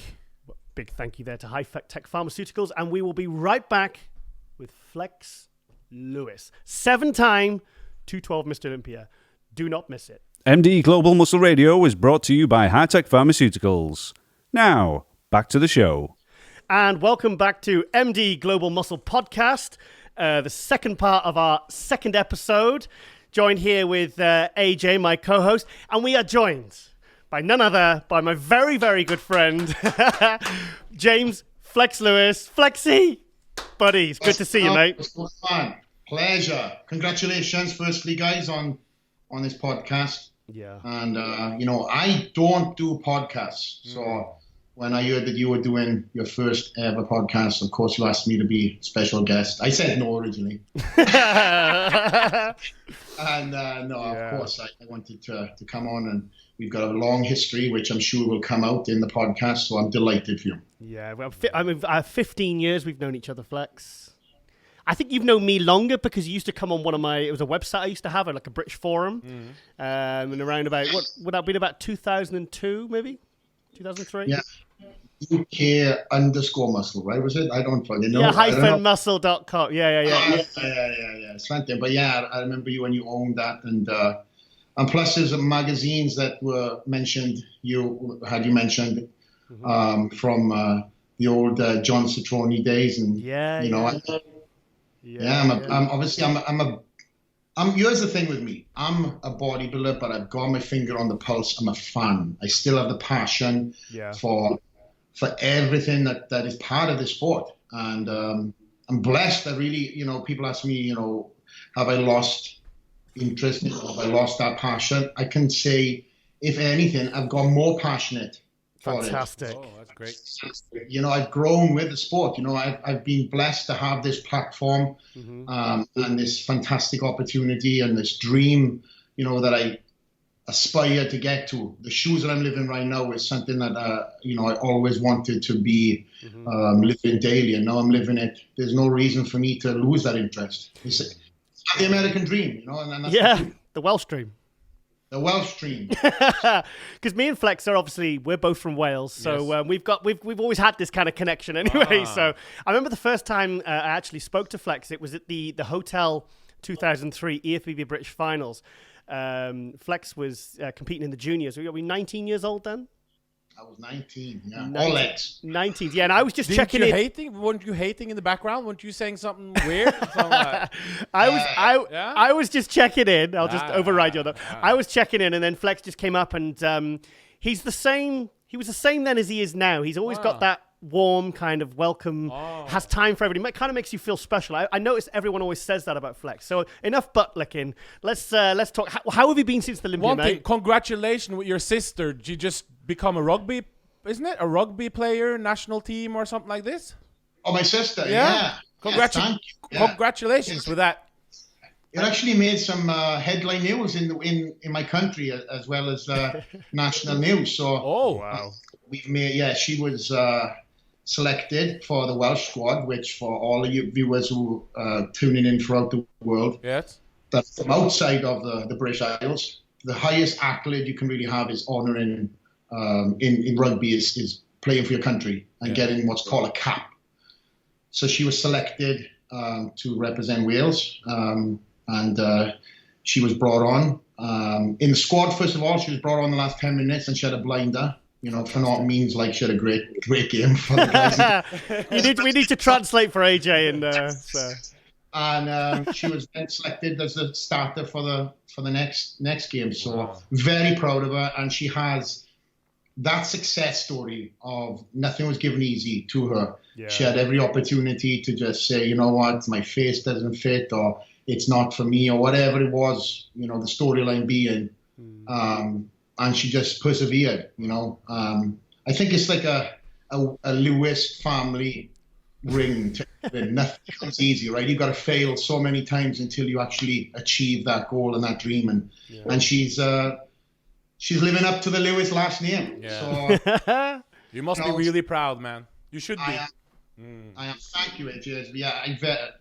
Again, if you've probably seen, I posted more about her that week than ever. And she's like, I'm getting all these fans following me. Yeah. Just make sure that they know I'm the big brother. Yeah. So obviously, Flex, obviously it's been, it was 9 weeks since the Olympia. You went out in your all-time, that for me was the best Flex Lewis I have ever seen. Absolutely best I've ever seen. But we'll come back to that later. But what have you been doing since? I've seen, obviously I follow your Instagram. You've been to Brazil, you've been to Italy. Do you want to tell us about that? Yeah, so since the Olympia, I pretty much go on the road, as most people know. I try to book up a lot of travels. And this actually, going back even more, this was the first year of my whole entire career that I never went on the road and done the Grand Prix.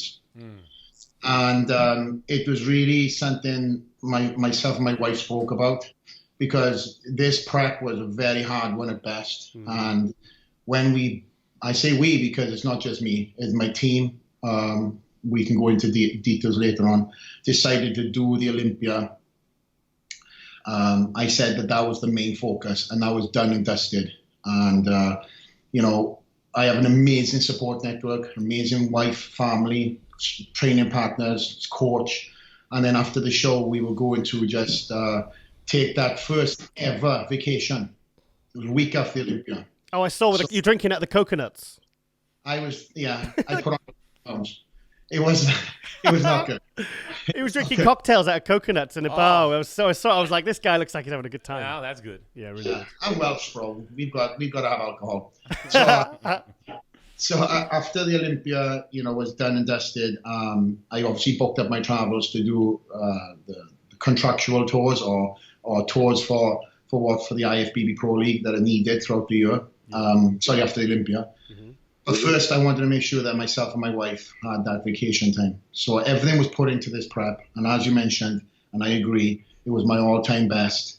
And I left no stone unturned, not sweet, but amazing. I really put it in. And I wanted to celebrate with my wife then after the fact. And then we went on, obviously, to jump on the road. And I'd done a lot of guest appearances, done some mainstream stuff. I went on tour to Italy a couple of weeks ago. Brazil first, which was absolutely amazing. I want to also touch on that. Brazil is phenomenal. Yeah. I want to thank in Brazil because they've been trying to get me to Brazil for a number of years. It was my first ever time there. And why hadn't you been before? I saw him with a picture of a fan in Brazil, and the guy was...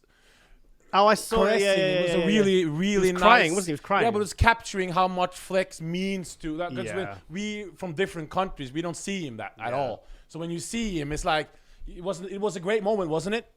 It was, and I'm very blessed to go around the world and have fans that, express whatever gratitude or whatever the storyline that they can relate to, whether it's something personal that they can relate to, and they get emotional when it's talking. And most of the time, I don't want, if I have a camera crew on me, I tell them shut it off. Because I don't want that person to feel like it's played up on camera and in this case, this guy actually posted the picture. So I didn't feel like it was me trying to exploit the situation. Yeah. He posted it up and he wanted me to know how much I motivated him, whatever else. And this picture then was of a young bodybuilder, who, again, I seen him walking through the crowds and the security were just pushing us through these people. And I was with Jay Cutler, and he's the best of the best. I can't fight with Jay. And we're both walking through the crowds, and I'm trying to conform to the security guys, and they've got a big ring around us. It was like a ring of security around them. Because literally the fans in Brazil, they're like they are saying, like certain parts of the world, like Japan or India, they're like manic, aren't they, Flex? I love it. They love it, and that's again why I was lost for words when I was there. But Jay was just strolling through the...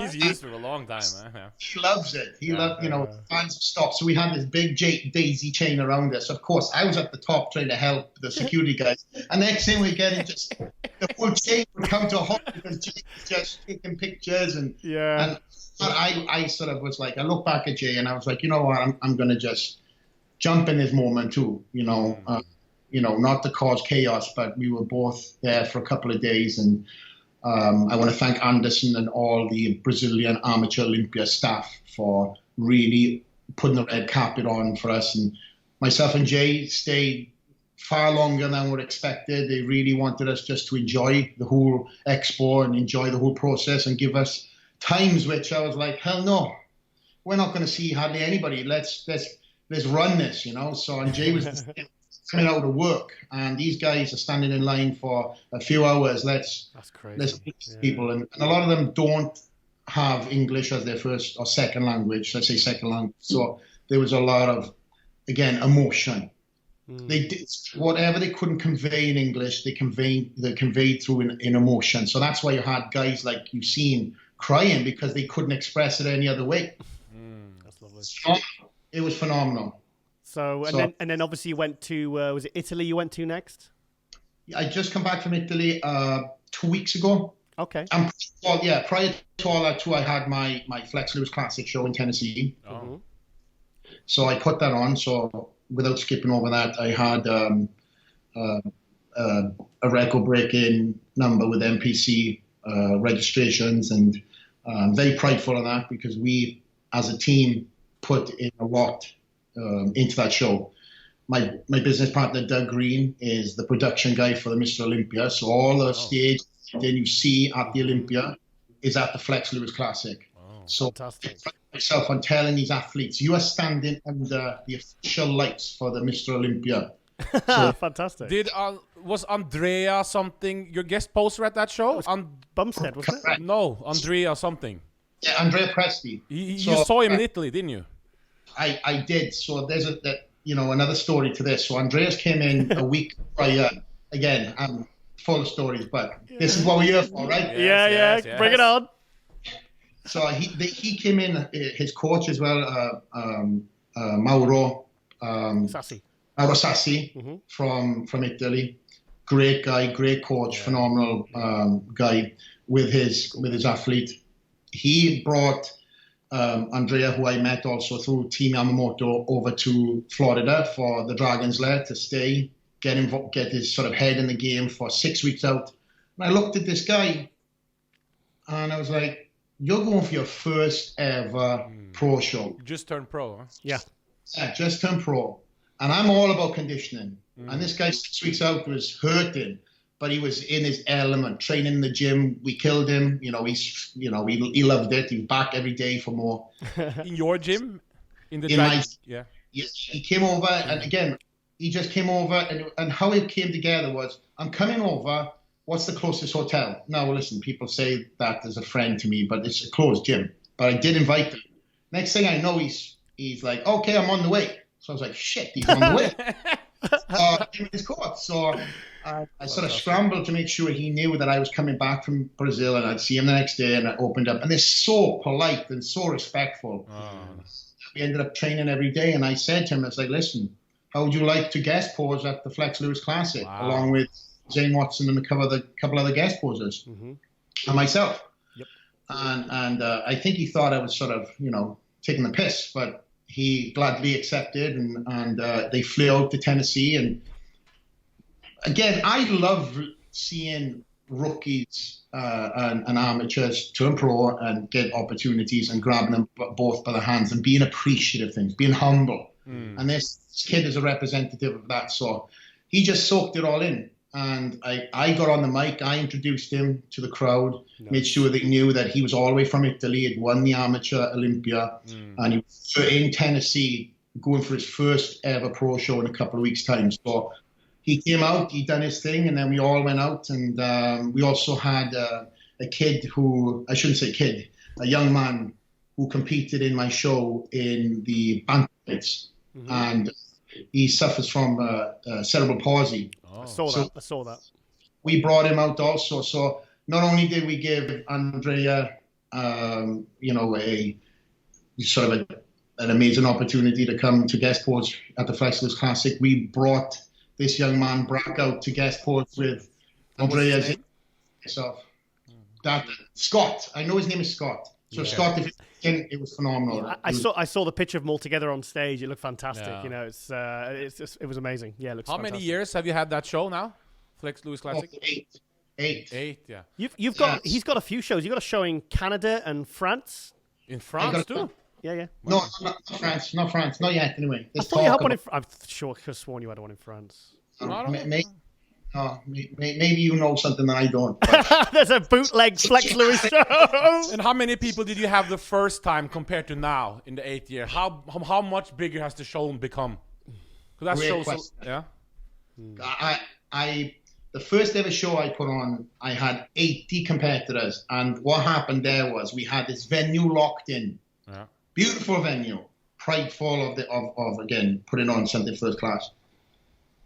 A month before, or 3 weeks before, they called me up and said, we can't give you this venue because there's a governor's meeting on the day. By the way, months and months and months of planning gone into this. You were freaking out, huh? Oh, no. Yeah, so I had to sort of call a couple of my friends, a couple of goons in Tennessee to help me out. And we looked around for a venue and we found something in the middle of BFE. Like, it was a brand new venue. Yeah. But just picture the scene, right? I had Branch Warren, Trish Warren, Ava Cohen, Rich Gaspari. I had a lot of different celebrities that came in to support me on my first show. Mm-hmm. And we give these people the directions of, okay, head down the street. You're going to pass the first hay combine harvester on the right.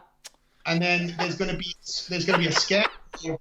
The guy who sells scarecrows on the left-hand side, it's the next right. And then we had to send my brother out to help with direction. But when you've seen the venue, it was a brand new facility, a middle school, but it was brand new, beautiful venue. Mm-hmm. It's in the middle of Cookeville, Tennessee. And no disrespect to the guys in Cookeville, but it was a little bit too off the map for the show. So the first year, to answer your question, we had 80 competitors. Yes, fantastic.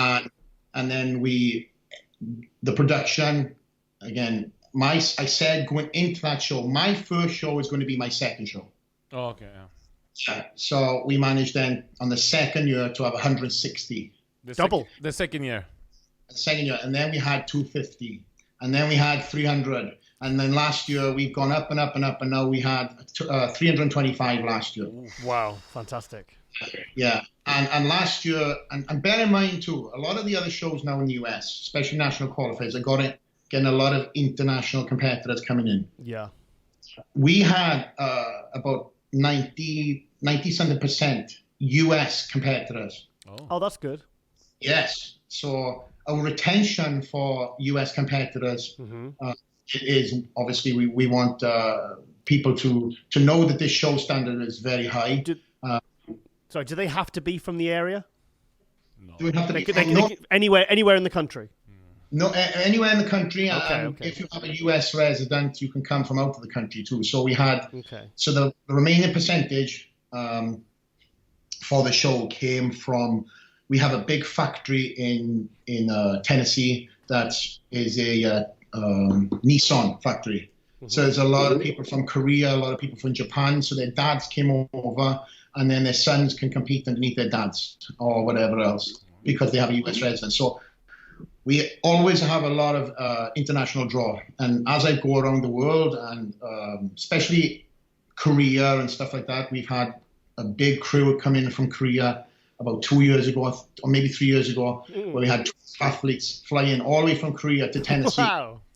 So a little bit of a culture shock for them, I'm sure. But amazing to really think that these guys have jumped on a plane and done, in many cases, maybe close to 2 days of travel just to come and compete at my show. So it's amazing. So to pick up on the question, and then I done the Italian tour, and I went from one part of Italy to the next, and from what you guys might have seen on social media, I love to play up on the fact that nobody turns up at these events and then turn the camera around and then there's loads of people there. I don't know if you've seen that, but that's something I sort of become like a, I don't know, maybe what would you call it? Like trademark.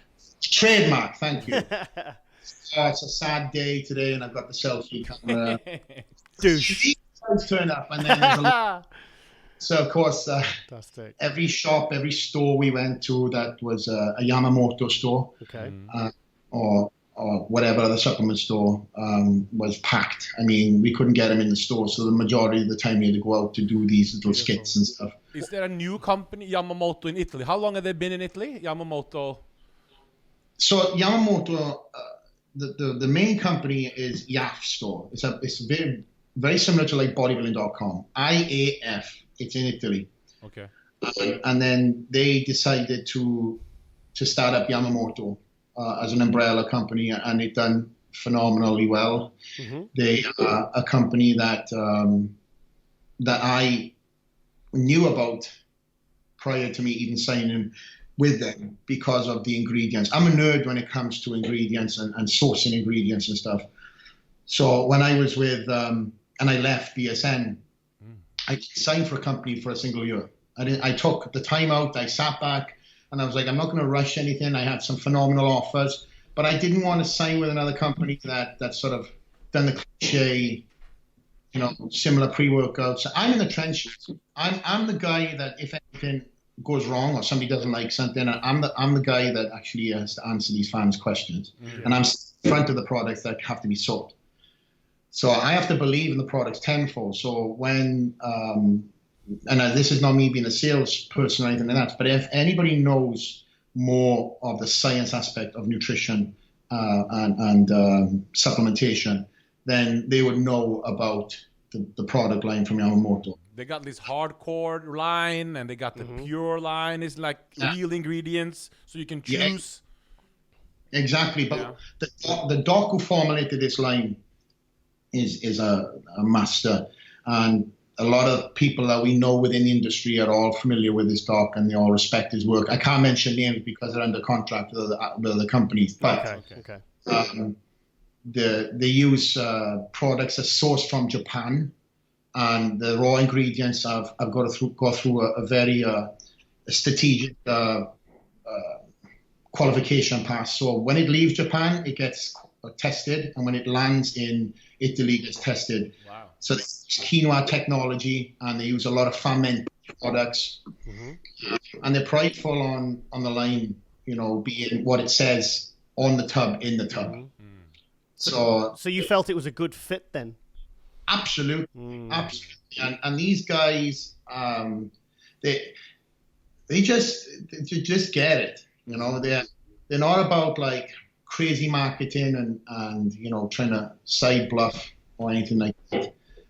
I've been very blessed to be with a lot of the best companies in the industry, and I've read had a fantastic journey with each one of my sponsors.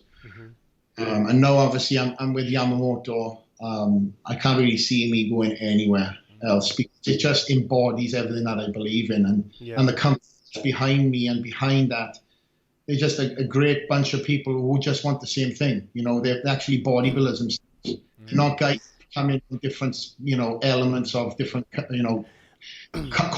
corporate industry that have no clue, don't even train. They always have very busy stands that they had at the San Marino, the Arnold Europe. The Arnold Europe, they had this huge, gigantic, like cinema-sized screen with all the videos of Rolly and everything playing, and there was a good energy about it. It was good. It was really good. It was very sort of high-end production, level. The stand looks fantastic. There's always a good energy on there. And I just seen the Italian owner, I think, different. Yeah, I've seen it. And it looks looks legit. Smart. It looks legit. Legit. It's very Dolce Gabbana, you know what I mean? Yeah. You know what I mean? I expect him to have a man bag. But but Flex got great style to amongst the bodybuilders. I like his suits. No, but he's custom made. Nice. Conor. He's a man after my own heart with his suits, man. Conor McGregor, if he's been in the gym for real. He started with that. I get that. Oh no. Everywhere I go, it's like, you know who you remind me of. Conor and then McGregor. are you? I go, no. It's digits after my name, believe me. Flex, is that why you grew the beard? Because you wanted to look like a beefy Conor McGregor then? Listen, my beard, it's become sort of synonymous to me now. So everybody else has started growing the beard too. So also when I went to Mexico, just to throw this in, I was walking down the street with all these henchmen because the guys I had when I went to Mexico, I don't know what they do, but they were walking. I had like the ring of security around me walking down the street. So everybody was coming out to the stores shouting, Canelo! Of course. Canelo got in trouble, so I guess they might have, pointed the finger at me. But I am Jack Canelo, apparently. Who's Jack Canelo? But who's Jack Canelo? Ask him. Who's Jack Canelo? Jacked Canelo. Oh, I don't know who that is. You don't know who Canelo is, the boxer? You don't know boxing. You don't follow boxing at all. I don't know Jack Canelo. He only watches guys in thongs all day long. I just watch guys in thongs. There's no other sports. You don't care about no other sports, man. I know Conor McGregor. I know a few it is. sports, but No, but those suits looks nice, man. Canelo, thank you. Canelo is one of the best Mexican boxers, but he's a redhead, white, pale. Oh, okay. So I'll put this up to my screen. Okay. Yeah, but that's when he died down. So Yeah. I get that also along with Conor McGregor, but thank you very much. I think the suits, talking about that, it's something I've always done since the first ever Olympia. I sort of started rolling my eyes at these guys coming in tank tops and to the gala, and I've always looked at this sport completely professional. I'm loving this. Yeah, but tank tops but some of these big sweaters and when you're professional. The two that always make the real effort is Flex and Phil Heath. With the clothing. Yeah, they look amazing. And it looks good. It looks really good. Like the pinstripe suit. Remember the picture of you there? Was it 2 or 3 years ago? It had a beautiful, like a grey pinstripe suit. But it makes people, the mainstream audience, take them seriously. Take you more seriously, because back in the day, pumping iron, everybody dressed nice pants, nice shirt. Yep. Serge Nubret, always very in a suit. So it's a good looking, huh? Yeah, it is, and it also personifies the sport. That for me is exactly why I do that. It's to me, I view this and look at this sport completely different maybe to other people. This is my profession, and I treat it as so. Every show I've ever done, every event I've ever attended, I don't go there to have, even charity events, to have people say, okay, look at me, this guy, is wearing a tank top, he's a bodybuilder. No, I'd love to be in a classy suit and let people introduce me as, a champion or whatever else. It's dignified. It's something that, again, a lot of guys don't do. The ego take over. Again, the gala, for example. Yep. If we were allowed to do it at the press conference, I'd be having one suit for the press conference, one suit for the gala. But of course, you have to have the track suits and stuff, which is obviously amazing for us all to have and take home, and we're all the same. But then when it comes to the gala, I see athletes just turning up in scrubs and whatever. Track meets and one question concerning this year's press conference. Did you feel it was a bad look with all the beefing and arguing and shouting, or do you think the excitement, it brings some excitement to the sport? What do you think? For example, I have a lot of friends and the majority of my friends are fighters, boxers, UFC fighters. So it's part of the sport. It's shit talk. It gets people to buy pay-per-views. And a lot of that stuff is also fed. You have two guys that don't want to talk beef, so then what they do is they'll have script writers to create something, and then the storyline is told. So they ask them to say these certain words, say these things, and then it gets edited. If they don't like each other, they have to make something of this to sell the fight. In this case, there was a couple of people who had real beef. Yeah.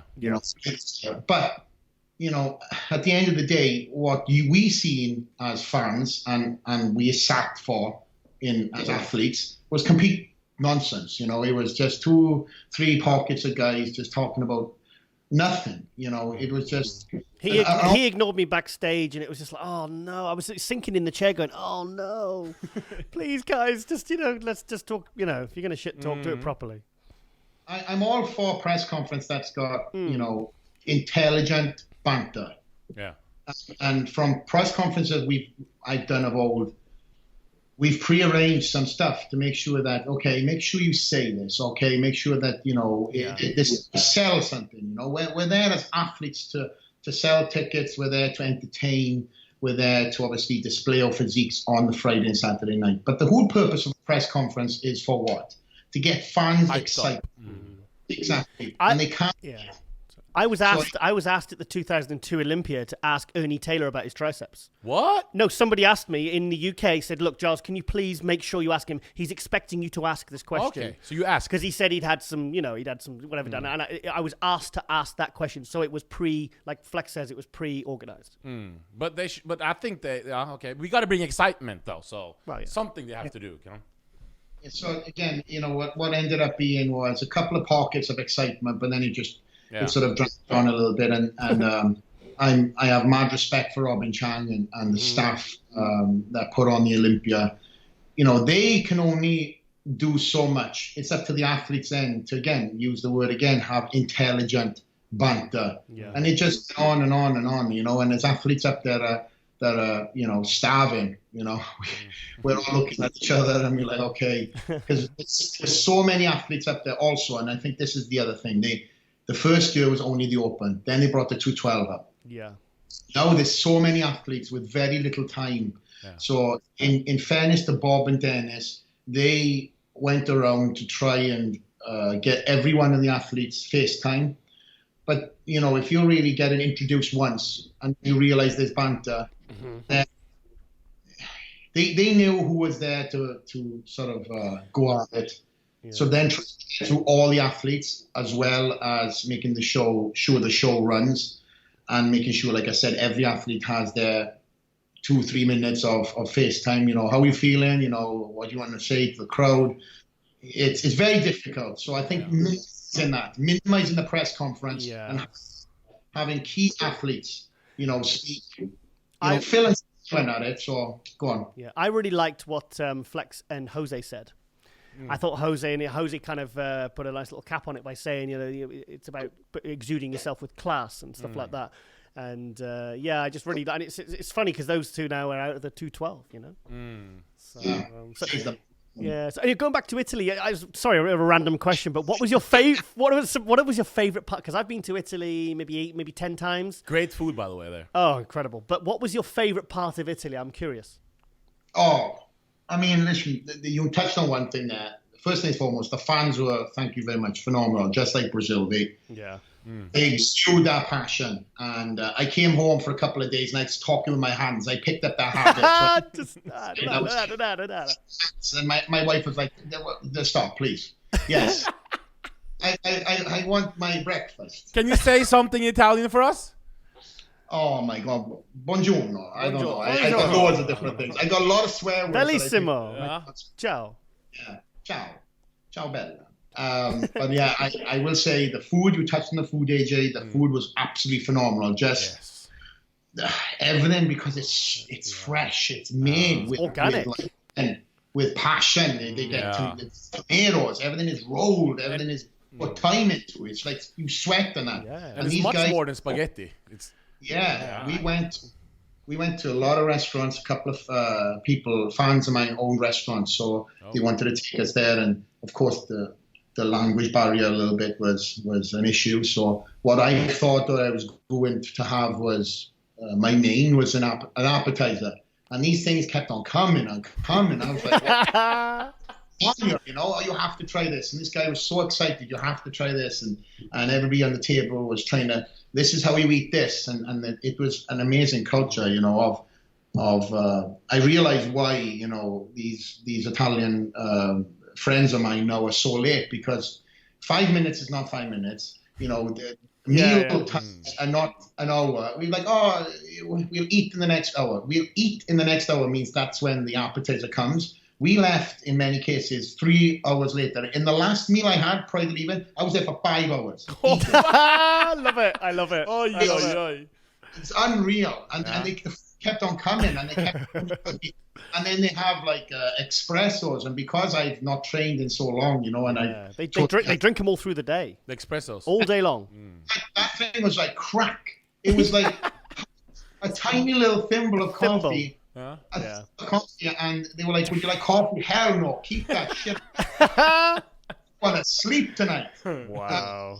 So again, to pick up on what one of my favorite things, a little sightseeing out in Italy. I got to see the Vatican. And, I was there last year. I went last year. Fantastic. You were there, huh? I was there last year, hanging out. And I went. Sorry. No, I'm finished. Was your wife with you, or?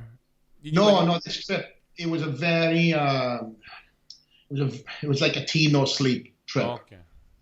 So I told my sponsors, I went out there with Yamamoto, if I had the opportunity, I want to go sightseeing. In fact, they knew where I wanted to go. So, and the older I get, the more fascination I really have for architecture and history, and especially coming from Wales, we have so much there. And Italy being just a wealth of history and architecture, I wanted to see the Vatican and see what it was. So these guys who I was with, took me at midnight, which was the best, apparently the best time to view a lot of the sites because nobody's out and nobody's around. Traffic is dead. So we killed so much in Rome. So we went kind of next. We went to the fountains. I can't remember the name of the fountains, but it's you go there and you throw a coin backwards. Yes, down. It's further down, isn't it? I'm trying to think of the name of it. It's just by all the shops. Further down. Yeah, further down Italy. Yeah. In fact, see this. That was I got that from the Vatican last year. Oh, you did? Yeah, brought it from the Vatican. But yeah. aren't you a Catholic now because of this? Am I Catholic now? Oh, well, you're Vatican and you got this. And... Okay, so. Hey, so hold on a minute. You got that ring? What technically is that legal? Like, did you get that legally, or did you just go into the Vatican? I did purchase it, and then I did a joke with the lady that I bought it off, and it didn't go down very well. This was in the Vatican, and I said, I hear the Pope's a kind of a big deal around here. Yes. Oh. And she just turned her back on me. Of course, that's a bad joke. Well, great. I learned about Italian humor on this trip. That's a bad joke. They don't have one. No, that's a bad joke wherever you go. I'm in Boca Raton and I'm cringing. Also, Rosie said I'm not allowed to do any puns. She said, please, Giles, for this podcast with Flex, she says, please, no puns. Yeah. She says, because I know Flex is your friend, she says, but please don't make him laugh out of duty of a friendship, you know? No. So I'm not going to put that pressure on you, Flexi. No laughing? No, sorry, no bad puns. You know, the word puns. I like doing them in my other show. And Rosie said, please, Giles, please, I'm begging. She said on the show, episode 31, she said, please, Giles, no puns. She says, don't do it to Flex. You know what, though? You have to do it now. Okay, well, I'll see what I can do on later. I love Rosie. Rosie, I love you, but you have to. Now he said it. You got to let him have one slip in you. It's how weird. Okay, well, I'm going to gestate and think, and I'm going to let's see where this goes. Slip one in you like that. Yeah. But I went then after that to the Coliseum, and that was one of the highlights of my trip. Obviously, the fans being number one, and I made a post, the third being the food, but the Coliseum for me. Amazing. Just seeing this. And I spoke to a friend of mine who is in mixed martial arts too, and he's been to the Coliseum, and he said the exact same thing. I walked up to this place, and I don't know if you guys might think I'm crazy by saying this, but this is who I am. I had like a skip to my heartbeat. I felt like I'd taken a pre-workout, and I was walking up to this structure that has stood the test of time, and somebody who had the balls to make this, and it's unreal. It's just this structure that obviously speaks itself, and it's so much bigger than I ever thought. Because most of the stuff that we see, you know, when you see it with the eye's eye, you're a little disappointed. Let's be honest. It's like, it looks a little bit bigger on TV. This was much bigger than I thought, and I just felt like my ancestors had been there fighting. You know, wow. I know it sounds crazy, but I was just like, poof, you know, that like beat my chest. I wish more bodybuilders would talk like this, so the mainstream people see that bodybuilders are more than just interested in cooking eggs. You know what I mean? Like, but let's be honest, most of them are. So not you. I try to be a little different, but a lot of the guys don't want to leave the creature comforts, and that's the thing I tell these guys. It's like, get out to your bloody house. You know, nobody cares about you putting 10 pounds on and stepping on stage next year. You know, this is something me and Flex talk about a lot. We talk about how, you know, like Flex is out hustling, he's traveling, he's on the go constantly, you know, and it's and this is a reason why he has been so successful, not just as a bodybuilder, but in business and all these other areas of his life. Yeah, it's very impressive. His Instagram, when you see that's not fake, either. But it's just like you can tell it's not put something to see, hey, look at my house, or like it's just it's more authentic, you know. So that's probably has so much success outside bodybuilding because people can tell he's not just something who puts out just to look at this great house. Well, it's great, but you have a beautiful home, by the way. Wow, beautiful home. Very blessed to have what I have, but I also know that I work for it too. But I don't have to show it off. I don't have to tie my fucking shoe next to my car and have it in the back.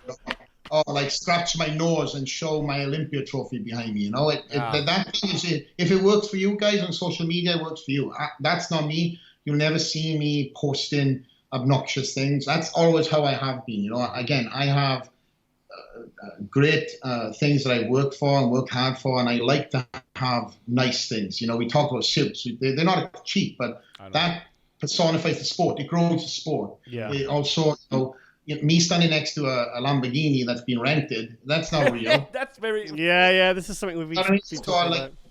These guys growing up, they feel like they have the need to be something they're not. Be you. You know, I don't mind telling my story. I came to the US with fuck all. I came here with pennies.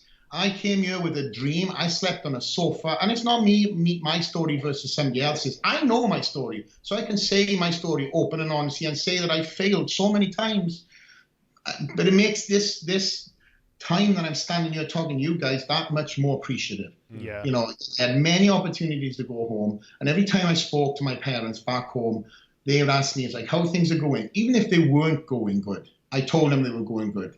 And I hoped in on the small things as opposed to everything else that wasn't happening. Because I knew as a young, 20-year-old guy who was going for his goal and his dreams that I wasn't going to fail. But in the shoes I am looking back, I think to myself, man, I ordealed so much shit. But at the time, there was no way I was going to fail. So do I have nice things? Yes. I'm very blessed to have things, but I'm not obnoxious with it. I don't throw things off. So if you follow my social media, you will see that you'll see elements of certain things, but I'm not standing there throwing it off because who can relate to that? You know, you've got a teenage guy who looks at you, 15 years old, who then thinks like, okay, he has to spend the first paycheck, he has to fucking rims to live up to this. Again, I never lived up to that. I drove around in a junk car. Everything I had, I invested into my bodybuilding. Every money that I made for my first show, I invested into a business, into making me a better bodybuilder and financially stable. So 212 class, again, I've invested my money into other avenues. So if I was to chase the big paycheck of the open, I'd be doing open class. I've set myself up a business to make sure that I set a legacy in the 212, but then business behind me supported my life. So, Flex, obviously, you turned pro in 2007 by winning the overall British finals. Was it straight away? Was it pretty much quite soon after that you moved to America? No, I like the segue, I was right on one, and I have to calm down a little bit. What's that? Sorry, what? Sorry, I missed that. Sorry. It's all right. I said I was on one then, and you just segued me right back. Sorry. Yeah, no, it's needed. Believe me, because if I start amping myself up, it will go off. He's getting red. Sorry. No. So when did you move out to America, and when did? Because I think sometimes people always assume that it was an easy path for you. It was, get out there. It's instantly. Did you go alone to America? I'm sorry? Did you go alone to America when you went to America? Did you go? Yeah. So actually, the first trip I ever went, Ed Connors was the guy who contacted me. So the scout guy. Yeah. The Ed is a phenomenal man. Anybody who knows Ed Connors will speak highly of the man. He was actually in Brazil with myself and Jay. Oh, fantastic! And Jay loves Ed. You got John Cena who wouldn't be John Cena if it wasn't for Ed. Really? How is that? How did Ed Connors help John Cena? I didn't know that because I'm a wrestling fan. Yeah. So right. So I'll say my story and I'll segue into John's. Okay. Because there's a correlation. So. Okay. I had this gentleman contact me via email. The internet is still relatively new. Pictures from the British Nationals, which Giles referred to, ended up on the web. I think they ended up on Muscle Mayhem or something like that when Chad had his site. Again, it was very little forums. Giles was one of the only guys in the UK that had his going on. And out of the blue, I got contacted by this gentleman called Ed Connors, and he said he was the owner of Gold's Gym, and he bought the Gold's Gym name of Joe Gold, and then moved the location from where it is right now and still to this day on Main Street, I believe, in Santa Monica, to the location it's at right now. So he put it to the warehouse and he continuously opened it up, and him and his partners started the franchise. His background is not bodybuilding. His background is architecture, and he's designed some of the most lavish, amazing buildings in LA. Very advanced, state of the art, well past their era.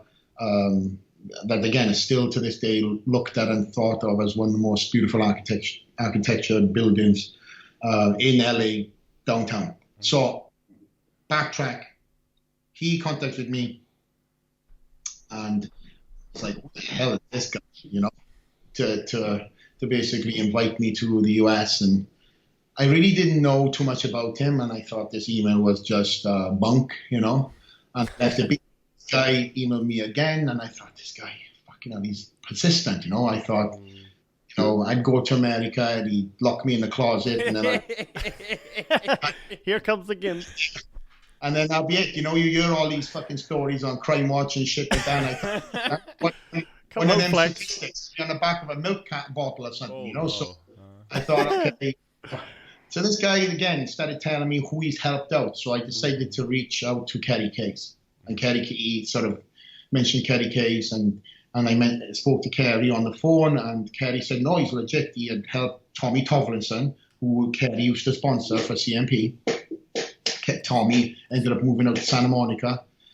And the next thing I know, long story short, I was on a plane heading to Santa Monica. So leaving my small little gym, I ended up landing in LA, got picked up by Ed. First thing he took me to was a British pub. I was like, what the hell is this? To a British pub for? And it's a very well-known British pub in Santa Monica. And of course, he was like, I want to make sure that you felt like home. I was like, I don't want to go to the pub at best anyway, So I mean, fucking bangers and mash, he ordered this food for me. I was like, I don't eat this anyway. But these are the first memories I had with Ed. And of course, he's a great host. He put me up in his house. So there was 3 of us staying there at the time. And he showed me the room that I was staying in. He now was living back and forth in Palm Desert because he was buying a lot of houses in Palm Desert, Palm Springs, and redeveloping them and flipping them. So that was what he's into. So I really didn't see him too much. That was his thing. He brought a lot of athletes in, introduced us to other athletes, and we all clicked. It was like a fraternity house. So there was a guy living there, his name was Evan. He was a dick. He was a reality TV star. I don't know where he is right now, but he was too big for his britches, but you never seen him. But he was trying to get into the WWE. He was the reality TV star, the first ever reality TV star in the world of like The Bachelor. But it wasn't called it was called Joe Millionaire. Where this Joe I've heard of it. I heard of it. Yeah. A millionaire, and he had to con these women into thinking, because he was a bum. He was living on the beach, and that's TV producers seen him. He was tall, good-looking guy, scrubbed up well, and then he had this opportunity. They already had filmed this stuff, and then he was living in Ed's house trying to break into WWE. But the TV show was airing slowly, so he was getting recognized a lot. So he was, he was feeling himself, But then the other guy was Jeremy Freeman, which used to be with Muscle Tank. Remember him? Yeah, Jeremy Freeman. Yeah, the blonde big guy. Yeah. So him and his wife lived there as well, down in the lower quarters of the house. His wife lived also there with him. Pardon? Yes. Okay. Yes. His house was huge, and then upstairs was a vacant room, and Ed used to stay whenever he was in town. And then my room was obviously this is where the storyline comes in. So I was told that there was a guy who was living there for a couple of months trying to break into wrestling, and there was an opportunity for this guy, and he had just won this reality TV program called Tough Enough. Well, that guy now is John Cena, and he was living. Who John Cena is? Yeah, of course I know. Who John is he then? Cena is. He's a wrestler and a TV movie star. Okay. I know this. Come on. Give me a break. I just have to check. Good job. Good job. We'll pick up on the Canelo thing later. But so John had lived in that house, in that room, prior to my arrival, and The very first house guest in that house also was Lee Priest. Oh. So, and I lived in that same room. So there was like a really bodybuilding royalty who had come and gone in that house. And Lee was the first house guest, and I was actually the very last house guest, because I was the last house guest before Ed sold the house. So it was that was the start of my American trip, and I came over there and I stayed for, I think, 2 months at the time. I went to training goals every single day, and nothing really handed out to me. There was no car. If I wanted to go to the gym, I had to walk, and it was about a 20-minute walk. And there was a bike there. Apparently this bike had been used by everybody, and it looked like it'd been used by everybody too. It had bent as shit. So I was not riding a bike to go to the gym.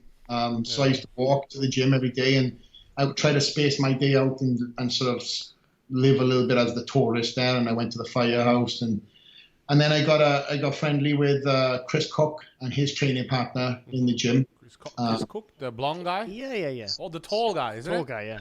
Chris was going for his pro card at the time, and we became we trained at the same time. And Chris was huge, at the time, and obviously he was very marketable as well. Very marketable. He was like the next big thing coming out. He was been signed by Udoh. He was kind of like a tall Cutler, wasn't he, really? Like that's what he was trying to market. But he as. looked great on pictures, he was man. Good, big legs, big calves. Yeah. And he loved to eat. So in the off season, he was big, So he was dieting for the USA's, and I know what time of the year it was, but I ended up coming back out to the USA's to see Chris turn pro. I went to Vegas, the first time I ever was in Vegas, of course. Being like 20 years old or 19, 20, whatever I was, you can't do shit. You get carded everywhere you go. If you walk into a casino, you're asked to leave if you don't have your ID. And of course, I'm that cheeky Welsh guy trying to say I'm 23 years old, You always have to go over, right? So I couldn't do really anything other than the bodybuilding show. So I went over there and I seen the first ever USA and the quality of athletes. And every time I went to the USA, I got motivated. I went home. I saved my money up, and also at the same time, I had started up a moving company in the UK. So I had grown this company exponentially, and I had won Young Businessman of the Year as well. I had an award. 2 years running, you got that. Yeah, you got it twice. He had a removal company, and he won was it Cardiff or Wales? While he was in America, Young Businessman of the Year, won it twice. While he was in America, he had a company over there. So what I was doing was I'd grown this business at the start of my bodybuilding career, and again, so you guys listening to this, so we don't confuse you. At 19 years old, I started competing. At 19 years old, also I started up a moving company. So in my town in Wales, it's a very steel, blue-collar, mining town, hard-working. And when my dad started his job, it was a job for life.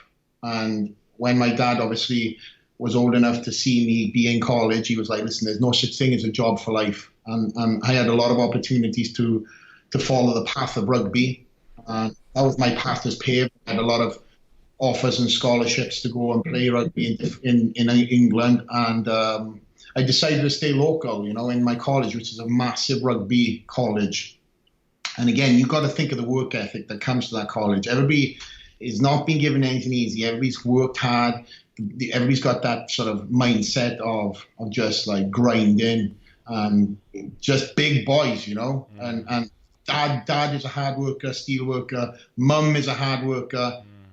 So it's installed in all of us. So we won the British Colleges Cup as a rugby team, as a college, and a lot of the guys that I played with now have either retired or had amazing rugby careers. And I sit next to these guys, and again, my path was paved to be a rugby player. But at 19 years old, I started bodybuilding and was still playing rugby.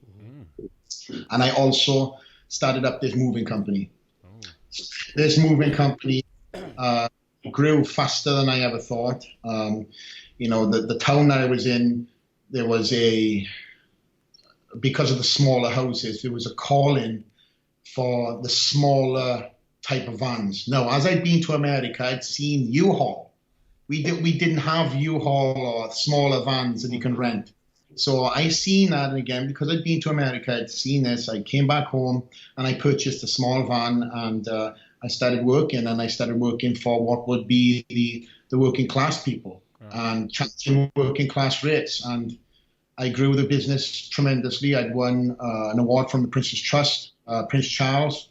I Young Business of the Year, and that's the mindset I had that transcended in the bodybuilding, you know. So when I decided to give bodybuilding its go, you know, I wasn't going to be doing this to win trophies. This was when I shifted my mindset into becoming a bodybuilder and realizing, coming from back and forth to America, this is a business as well as being on stage and off. So if I could win shows, you know, be a fan favorite, not cocky, and grow my brand long before social media, before, you know, all these people jumping on, Insta famous people, I knew that there was a business to be made through this. So I run the sort of tracks of being the business owner in my moving company for as long as I could, and on the many shows, actually moving people all the way up to my contest, and wow. just snap into business mode. It had to for me. I used to play in it too. The visual play of who would you want to turn up at your house? These guys or these guys? Yeah. And all my work for me, you know, they were all clean cut. That nobody, like, if you've seen us in the gym, effing and blinded. When you turned up at a house, yes, ma'am, no, sir, yes, sir. Professional. Nobody says that else to their childs. Yes, sir. So everybody was like, oh. So our reviews, we grew because of from word of mouth, and how professional we were, and how, you know, I was a stickler to everybody having their polo shirts, their jeans, iron. Everybody had to turn up, and how the sort of the perception I had was, I remember the old the delivery trucks in the US. I can't remember the name of them, but anyway, they came. The people are going to laugh at me now because I'm thinking about it. Maybe it's UPS, but it's with the caps and stuff. Yes, they were brown. Fists. Don't do it anymore. UPS. Yeah, but they don't do it anymore. But it used to be shiny black trucks, brown uniforms, and I was like, okay, I'm taking this and I'm putting it into my business. So we used to turn up in our, you know, black uniforms. Everything was, you know, precise. I don't care what you look like at the end of the move, because you're going to encounter dust and everything else. And somebody wanted something on the first floor and then changed their mind. They wanted it on the third floor. So be it. And I had amazing employees that I had with me for a number of years, and it was sad for me to then close that chapter, because I'd grown that business from nothing to something, and I touched with the NHS. So the NHS is the National Health Service. So I was with them, and it's a very hard account to have. I had an account to the local council, so I was always in work, always every day, and people got to know me and what I stood for. And then when I decided to move to America, I didn't sell off any of my accounts. So all the local businesses that wanted to purchase these accounts from me, I was like, listen, they didn't give it to you, nor am I going to give it to you. If you want to get it, you can work for it. So I turned down a lot of money because I was like, you know what, I know what I can give. And if I sell these accounts off to these people, I don't know what delivery they're going to give to these people. So if you want it, you got to work for it. And I didn't sell my business on. I put it on pause, kept all the names, all the trademarks and everything else. So I told myself that if it never ever happened for me to make it as a bodybuilder, I always had something to fall back on and come back on. Yeah. That's smart. That's smart. It was never going to happen. Yeah, it was never going to happen. Yeah. Sorry, go on. Okay, let's talk about the time when Peter McGough, you know, when you were first out in Santa Monica, and Peter McGough said, "Look, son, you know, this might not work out. You know, maybe you should go home to Wales." Tell us about that. I love Peter. He's one of my. I love Peter, man. Yeah, he's great. Dad. Yeah. He's just a phenomenal guy. I mean, that guy does not get enough respect in our industry, in my eyes. 100%. Agree. And I think, you know, I hate to even say this, but people are going to realize one day when, God forbid, he's not on this earth. Just influence Peter had and has on the industry. You know, he was Joe Weider's right-hand man. He gave so many contracts. He gave me my first contract. And he gave me my first flex cover. And people were like, who the hell is this guy, you know? And he took a lot of stick, I'm sure, from it. But he had faith in me, and I'm glad that I could reward him for his like, you know, belief. Yeah. So that day we speak of was one of my first ever trips to Santa Monica. So I done a flex photo shoot, and I had just won a couple of shows, and they wanted to preview me in the Flex Global, and we met up at the firehouse. We had a great chit chat. I was there with a friend of Peter's called Jeff Collins, who was a photographer, very big in the UK scene at the time. He'd shot everybody. He was like one of the first guys to shoot. And him and I took that trip out there, and he was like sort of making sure I obviously was okay taking that trip. He made sure I didn't come along. And we met up with Peter, and I remember just walking up the beach with Peter after we'd had fight at the house, and found him trying to talk me out of moving to America. And it's just a little sidetrack to me, because I thought we were having this conversation about more so coming over and what I had to do and everything else.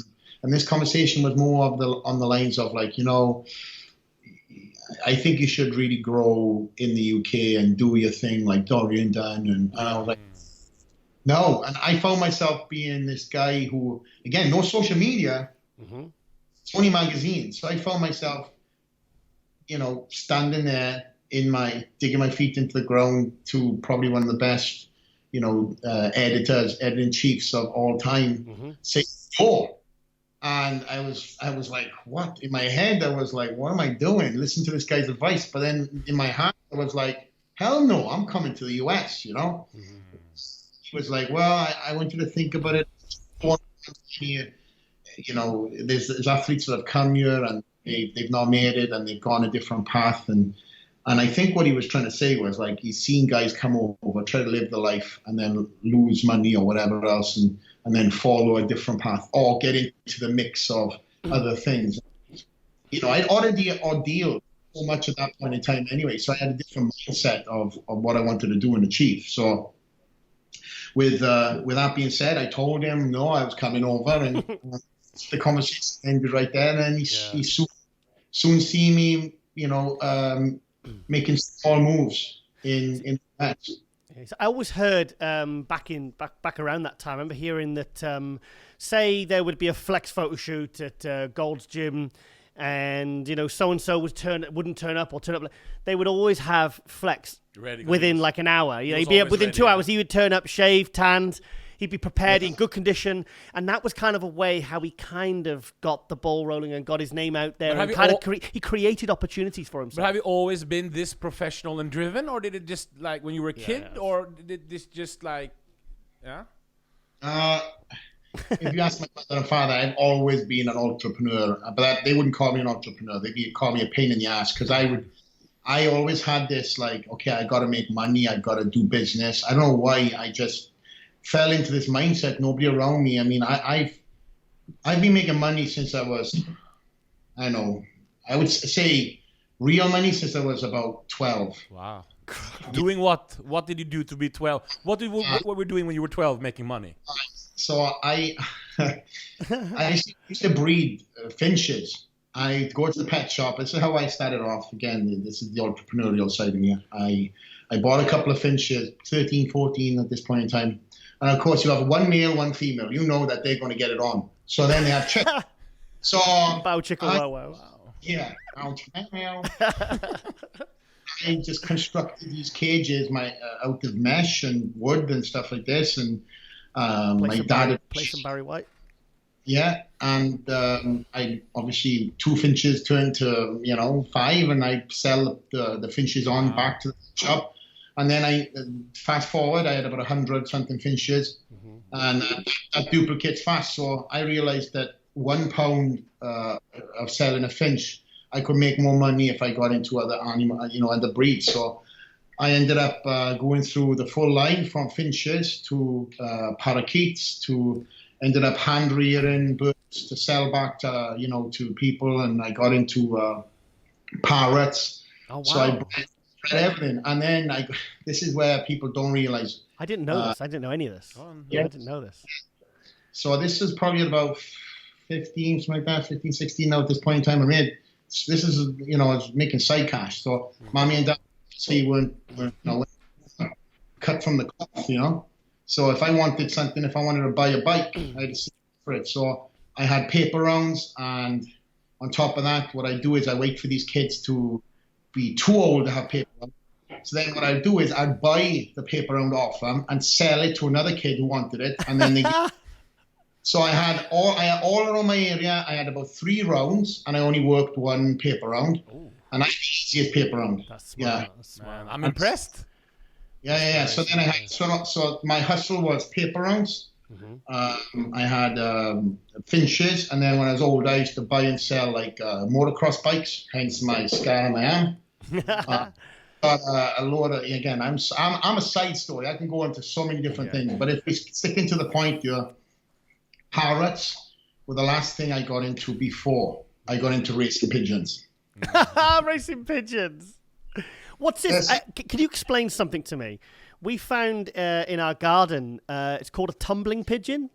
Yes. And we had it in a box, and it had the ring, and Rosie called the owner, and he came and picked it up, and he said, "Oh, this is a tumbling pigeon. What on earth is a tumbling pigeon?" So you have different breeds of pigeons, and my wife is amazed by my bird knowledge because when we got together, she had no clue that this was in my God. ability. You know what I mean? I wasn't just a one-dimensional bodybuilder. I know every single breed of birds. I was brought up, again, my grandfather and my great-grandfather was a butcher, and he had land. So during the war, they had chickens, they had pigeons, and anything that moved, they were starving. So they'd kill, you know what I mean? So my grandfather had pigeons and used to help, used to do a lot of helping with the military, you know what I mean? They toss a pigeon up to get messages and stuff like that. So I know about all these pigeons, and I was brought up around the countryside and wildlife. And my mother was the first generation to move inland into suburbia. And I missed that side of things. So my grandfather would take us to the countryside and teach us about all the wildlife and everything else. So British countryside, I know a lot about with animals and birds, was especially my uncle is a champion budgie breeder. Yeah, he's one of the best in the world. So with the pigeons, to get back to your point, there's loads of different types of pigeons, right? But there's racing. There's tipplers. Tipplers, since we're on this subject, racing pigeons are what you see in town, the ones that are pecking the fucking sidewalk, and they're like homeless people. Yeah. So you would have, that is exactly, if you put in reference to humans, you have that pigeon, there's very little athletic performance. It's bred that way. It doesn't have the muscle structure. It doesn't have the brain. You know what I mean? It only knows its surroundings of where to get food, and it just, the feathering, everything. Yeah. If you put a racing pigeon next to that bird, you would realize just how athletic that thing looks like. It has muscle tissue. There's a difference between a sprint pigeon. There's a difference between a long distance pigeon. And then what you had was a tumbler, right? Or a tippler? Tumbler. I'm sure he said tumbler, yeah. Okay, tumblers are where they do all cool little flips and back flips and side roll. Yeah. And have tipplers who during the war, I don't know if this still goes on, but the tipplers would go up into the sky and they would be there for several hours. And as soon as the birds came down, you basically clock them as soon as they go up in the air, and they would circle, and then when they all decide to come down, that's how you win. So one pigeon loft would go against the other. So sometimes you fight for several hours up in the air. And then when they come down, that's how you win. So pigeon trivia. Okay, let's talk about the bodybuilding career. Sorry, Flex. So the racing pigeons. The reason why I got into racing pigeons because It's more money than you ever know, just like dog breeding. Yeah. So the racing pigeons, they sell for hundreds of thousands of dollars. Really? $1 million. Yeah. For pigeons. They're like racehorses. If you want to pull it up online right now, Google the most expensive pigeon in the world, and you'll be freaked out. Chris is on it there. Yeah. So and you have these breeders. There's Belgium is a big specialist in pigeon breeding. The UK is another one, and they will spend top dollar on getting the best racing pigeons. And just like horses, they look for the lineage. There's a pedigree. So you can buy eggs. You can buy the best racing birds. And I was very lucky and to have some great stock birds, and I had some great racers. And the first ever show that I entered, racer, shall I say, all these old men were trying to help me. And I won the first ever race. And then they basically turned their back on me. So business, for me, I was turning up every single week to win. The most expensive racing pigeon was sold for €310,000. It was a Belgian racing pigeon called Bolt. 310 euros, 310,000 euros, which is £260,000. All right, pigeon trivia here on Pump Media, MD Global Muscle Podcast. Bodybuilding, yeah. Sorry to segue off bodybuilding, but that was a big part of my sort of adolescence. And I'd say teens. I'm sorry, because once when I realized there was a lot of money to be made from that, you can bet inside in pigeon racing too. And as you know, in the UK compared to the US, betting is big. So I bet on my own birds, and what I was doing was and then you could feed your birds a certain way, and I was on top of the whole nutritional side of things, which a lot of these guys would rather buy birds. I just focused on the nutrition and feeding them for a race and then recovery after. It's amazing just that process. It's bodybuilding, you know what I mean? Yeah. Post-workout, pre-workout. Okay. So, Can I ask one bodybuilding question before you ask? Yeah, I'm okay. Yeah. The 212. Does it bother you that the prize money in second, third, fourth, fifth, sixth place is the same prize money as bikini? Well, if I went into that with that mindset, right, of course it would bother me. But at the end of the day, like I said, I've set myself up outside of the sport to make sure that the prize money is a secondary thing. I've been an advocate of growing this. We mentioned Jose Raymond as well, Guy Sistanino, David Henry, Eduardo Correa. We're the OGs, and I'm probably missing out a few people. And we've all grown this sport from the first generation. It was presented to us from the 202 days. And of course, as the sport has evolved, prize money did go up, but there was a promise that it was going to potentially go up in the future. But then we've also had other classes that have created. Diluted it, hasn't it? It's diluted it. The whole has to be spread. There's no more Arnold Classic at the Arnold Classic. There's no more 212 at the Arnold Classic. Yeah. But it's also created a lot of opportunity for other athletes, right? So here's the thing. As a professional athlete in sport where prize money is not as much as the open class, I was just blessed and lucky to have a class that I could compete in. I can't really complain about prize money too much, because with the other classes that have been now created for other athletes, it's all created opportunity for them too. Well, look at someone like Chris Bumstead. I mean, imagine if the Classic hadn't come along. Where would Chris Bumstead be? Would he be as big a star and have all the opportunities he has if it wasn't for the Classic? It's like 2007, the 2008, the 202 came along, and it was the perfect time because Flex had just won the overall British finals as a light heavyweight. And it's like a lot of light heavyweights winning overalls. It was like Grant Thomas from 98. It was like, they would go to the Night of Champions. They wouldn't make top 15 or they wouldn't get a fair look in because, they were too deep in the lineup. And it's so obviously like for the 202 to come along at the time, it was very fortunate that we had someone like Flex, to step right into the forefront for that class. How long did he go until he won? Was it 2 years with Kevin English, and then the David Henry won, and David Henry won 2008.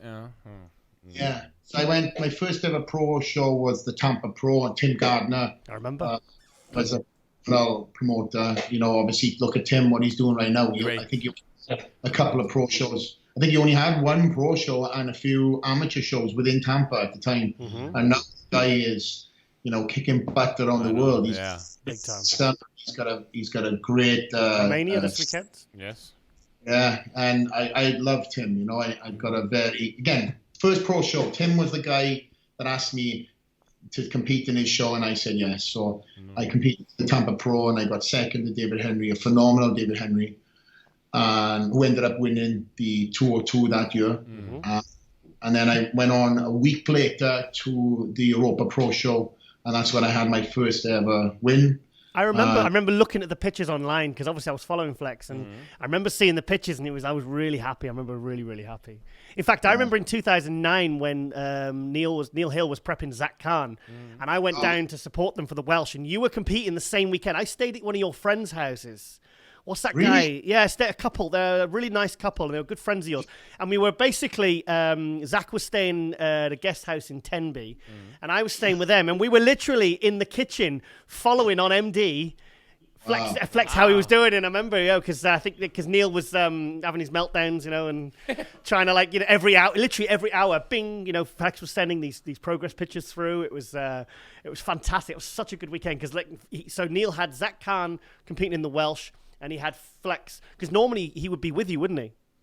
Neal has only missed 2 shows in my entire career. That was one of them, and I remember Neal was really stressing that he couldn't be with Flex, but he kind of had to be in Wales for Zach for this one show, this big show, because we had to get Zach his pro card. Yeah, that was it was a good weekend, man. Yeah, it was good. I remember winning, and obviously Neal, we had FaceTime. I think it was FaceTime, or Skype or something. We had that connection of, obviously WhatsApp was the main connection at that point in time. So he was there, but he obviously wasn't there. So when I win, it was a little bittersweet because we had done so much together as an amateur. I'd won, never lost with Neal ever as an amateur. All the shows we'd done. Didn't you have a bad stomach or something? Because I remember, was it you'd eaten turkey instead of chicken or something? And remember Neal was stressing because he's like, oh no, Flex has got a bad stomach, and I can't be there with him and everything. It was this bad stomach thing was there for years, and I didn't realize what this was, but it was actually a major food allergy. I'd had, and obviously going into a show, it would just flare up worse than ever before. So when I thought I'd battled it and I thought I'd got rid of it, as soon as I started prepping, I'm a stress bag at best, even to the most recent Olympias, this thing would just flare up. And it was from eggs. I found I'd done a food allergy test. Wow. Yeah, Rosie's the same. Yeah, eggs, whey protein, a certain type of protein I can't have at all. So for years and years, I was obviously sweeteners and dyes and all these things. So when I'd done this very comprehensive food allergy test, I found out that I was severely allergic to certain things, and eggs, whey protein, gluten, cliche gluten thing, was one of many different things. In fact, 90% of my breakfast starting the day every single day was one big food allergy. So the carving up process was horrible. I hated carving up. So yes, to answer your question, Giles, that was one of many shows I've always had food allergies. I've bad stomachs with, and the worst was 7 years later. But we'll talk. Was that 2015? When me and Eduardo were battling. Yeah, you were really bad. Was that when you were literally? No, it was 2014. I interviewed you for Flex Magazine, and you were. You were having. Was it on the second day? You were thrown up backstage, literally before you went on. You were really, really bad. I remember. I remember messaging Neal, and Neal was stressed out. Because you were really, really bad. Yeah, not many people know about that. I never sort of talked about it. Not have I ever talked about any of the issues going into any Olympia. And I never want to be that guy who come win or lose, played the fiddle, or this went wrong, or I didn't look like this because of this. But the truth of the matter was that year, now it's in the past, and many years past, was very hard for me, to the point where I was about to walk on stage. And in fact, myself, Guy Sistanino, we're all lying backstage, and my stomach just, through nerves, whatever else, just started rumbling. And Guy is next to me. Us three were always backstage. It was like a little, trio. And Guy's like, man, what the fuck's that noise? And I said, bro, feel my stomach. And it felt like, when you flip a bottle of pop or, so upside down, whoop, whoop, whoop, that's the noise of my stomach. And then next thing, there was no pain.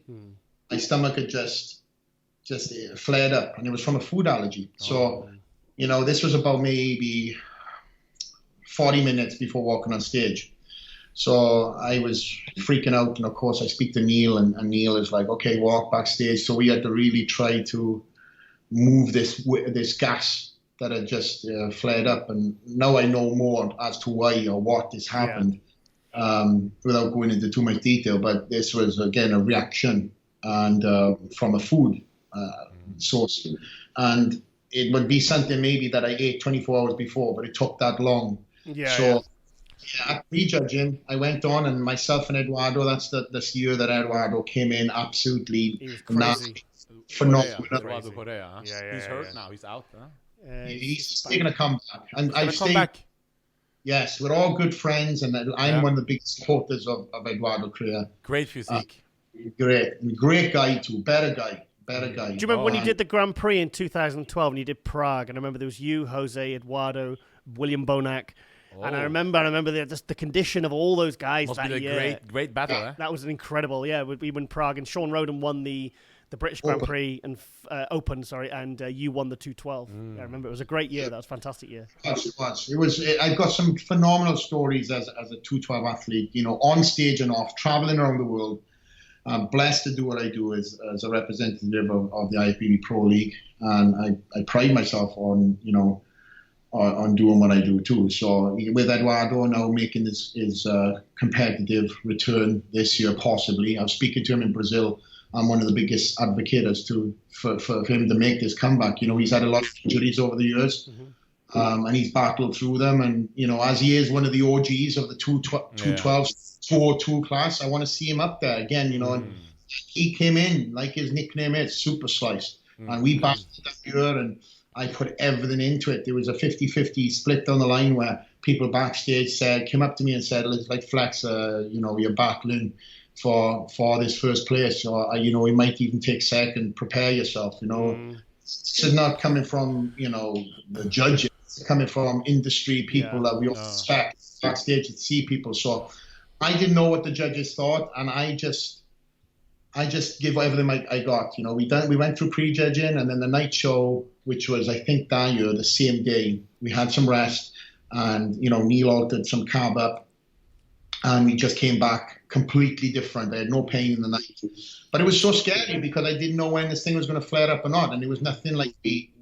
were expecting or prepared for, and I think nerves triggered it off. Yeah, let's talk about, at the press conference, the Superstar Seminar at Sunday, 9 weeks ago, I was there, and you were talking about your recent prep for the Olympia this year, and you said, this is a bit of a contradiction, this, guys, but I've actually got it on my phone, I filmed it, and he said, in some ways, this was the hardest prep, and then you said, but this sounds strange, but it's also the easiest prep because your mindset changed. So let's talk about that. Yeah, and I'll still say this to this day too. It was the fucking hardest prep, and it was one of the easiest preps too. I think there was this, knowing that it was my last ever, it was the hardest prep. Last what? 212 or Oh, look at AJ making clap. We want to know, is he doing the open and when? Flex told me at the table actually what he's doing. Oh? Huh? You told me at the table, you whispered, the Sandow was right next to us, and you kind of said, well, carry on. Okay. Well, these are distant memories to me, so I'm joking. You throw me off now. What was I saying? Easy but hardest. Easiest but hardest. Oh, yes, thank you. Yeah. I was thinking about the Sandow. It was the easiest but I love it. Yeah. Do it in 2020 when Phil Heath comes back. Flex Lewis, Phil Heath. I'd love to see that. I want to see that readable bicep next to each other. We'll see. But It was the hardest prep because I knew that it was my last ever. And when I say it was the easiest prep, it was nothing really easy about my prep, right? Let's be honest. I brought the fans in with me every single day. So I said to them, this is all about the fans. I kept on saying it over and over because I knew that I'm nowhere without my fans. You know, there's a lot of athletes that will bottle it up and not want to show other athletes what they look like and hide away. Yeah. I filmed every single day. I filmed the good times and the bad times. There was times where, you know, I'm highly motivated. Again, I can't really knock myself on this because I love to train, and sometimes Neal has to put the reins on me because I'm just that guy. But when it comes to days, I'm bleed like everybody else. If I cut myself, I bleed too. And there's days there's days I'm tired. You know, not to say that I'm not going to do what I do, but there's days that I move a little slower than the other days. And I want to show people that it's okay to be tired. Not social media these days is full of shit. You know, people want to say like, I'm a fucking hustler and everybody's a hustler. Smash it 24/7. Yeah, come on, man. What have you hustled? You're 15 years old. You know? What the hell are you talking about? You were hustling when you were 15 years old. Yeah. You were selling finches. Selling pigeons. Well, I was hustling, but I still lived with mommy and daddy. Yeah, like yeah, these guys. And Yeah. you don't know bills. You don't know bills yet. Until you're paying bills and you're out on your own and you're surviving, you know, then you can say you're hustling because you got a creature comforts around you at that point in time and that age. So without going off the point here, but that passion I have for the gym, you know, burns every day. But again, I wanted to show the fans that, you know, Tuesday I might be amped up. Hey, let's go. Wednesday, no different day, same eating, you know, cardio is the same. But I might be dragging a bit. And we filmed the Unfiltered series. And one thing I said to Ryan Loco, who's the best photographer in the world, I say this over and over because that guy is he's amazing. He captures emotion and everything else. He said to me he would come out of retirement to film me for this last ever Olympia. He shot me from my very first Olympia photos, and he said he would film me going into my last. So not only did he shoot stills, he shot video also. And we just we wanted to put it out, like, you know, no fake crap, no music, no motivational, like, you know, pump beats. It was just heavy breathing, dropping of This weights. was the leading up to the Yep. on your channel, Flex Lewis TV. Yes. Yeah. Some Unfiltered. hardcore. It was hardcore. Yeah, and we wanted to show that it was like, you know, like Dorian used to train, you know, it was no glitz and glamour. It was a closed door, you know, at the Dragon's Lair, at my gym. The reason why I created it, locked the door. When you're in that, it's all business. And, you know, Frank and myself, Frank McGrath, moved to Florida, and we were there every day. Coach Hill would come in, and he would train, you know, a couple of times a week with us. We don't train every single day.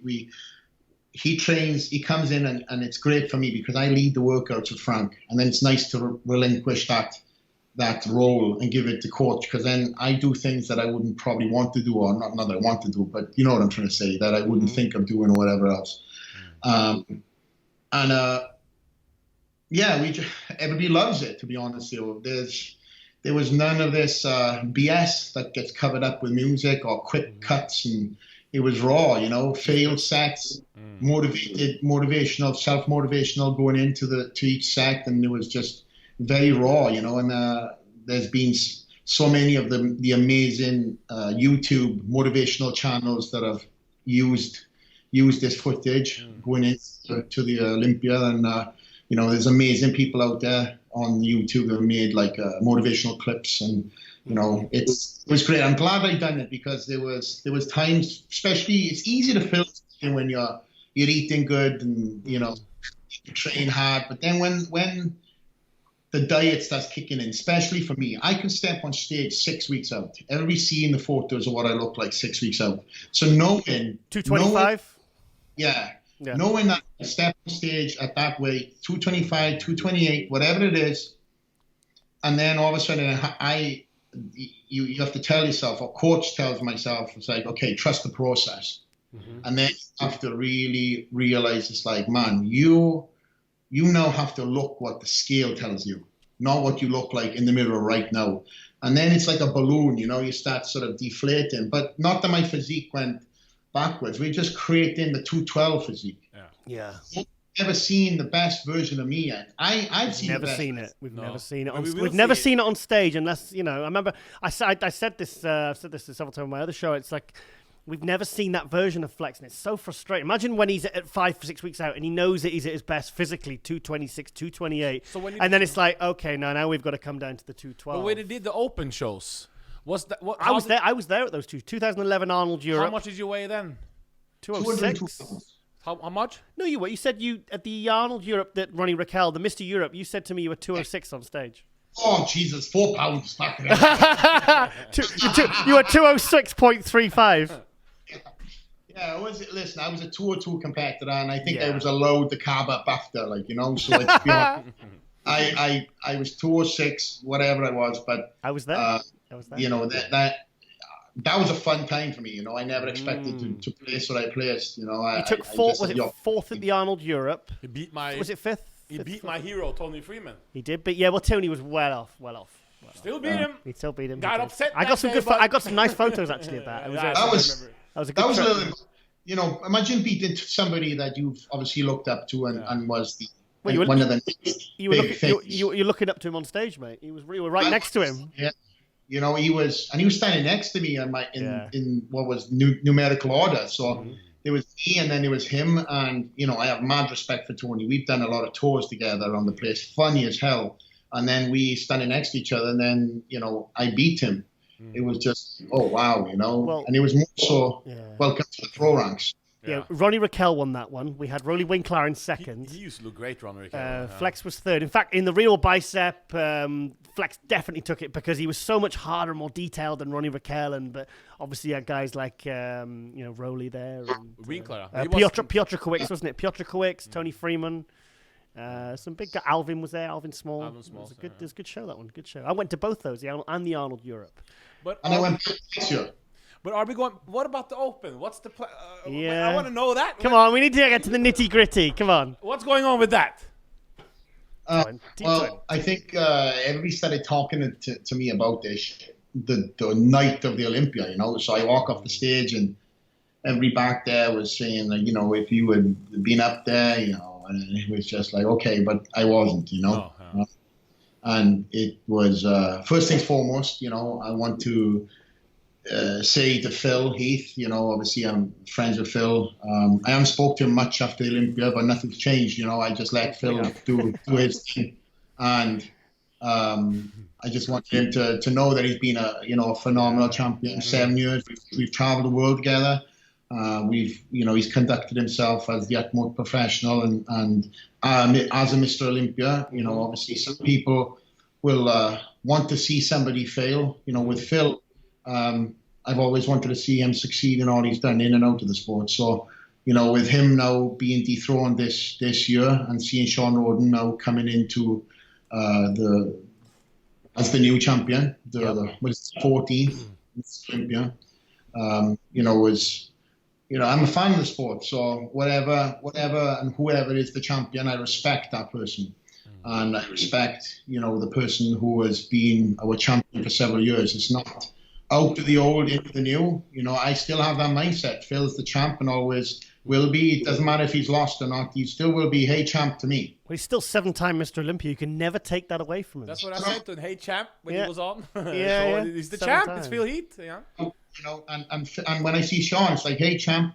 I don't play the game of favouring one over the other. Phil obviously was judged. Shawn was judged. The judges seen that Shawn was the better guy in the day of the show. This is bodybuilding. So if I ever lost a show, I would always be the first person to congratulate the winner. And I have been in that situation. When I lost the 202 to Kevin English, I had every opportunity to be that guy, but I didn't. Answered, Is he doing the Open? Yeah, there's two questions I want to ask him. This one about when is he doing the Open? Okay.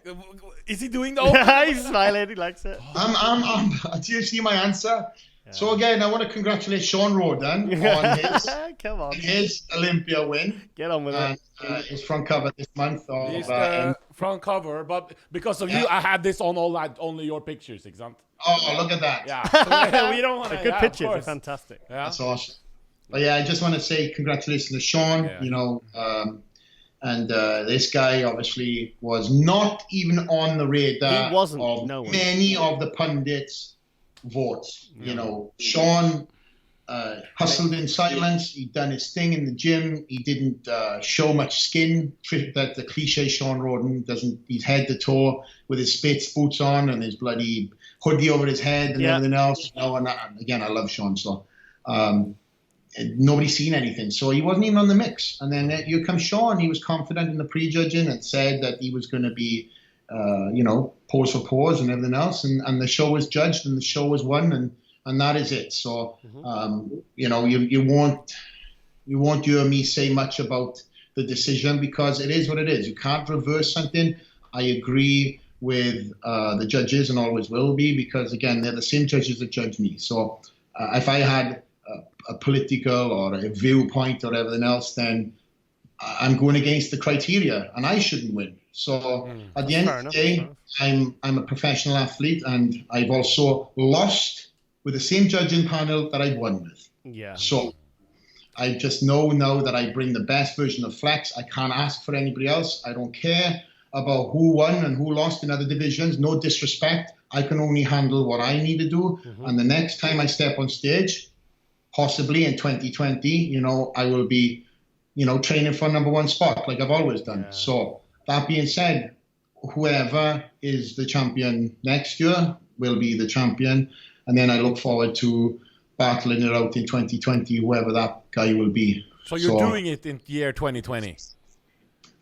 Pending on development and injury-free, my goal is, yes, to step on stage in 2020. Yeah. Any idea for a show? Maybe the Arnold?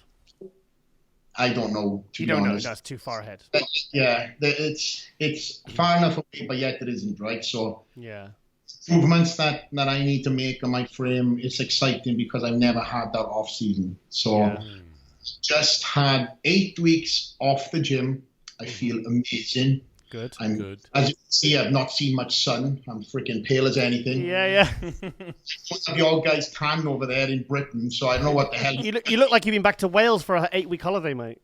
I know, but listen, when I say I have a rest, I really, again, just had the best detox off the gym with everything for everything you can think of. I've had a break from. That means from the gym, from bodybuilding, from everything.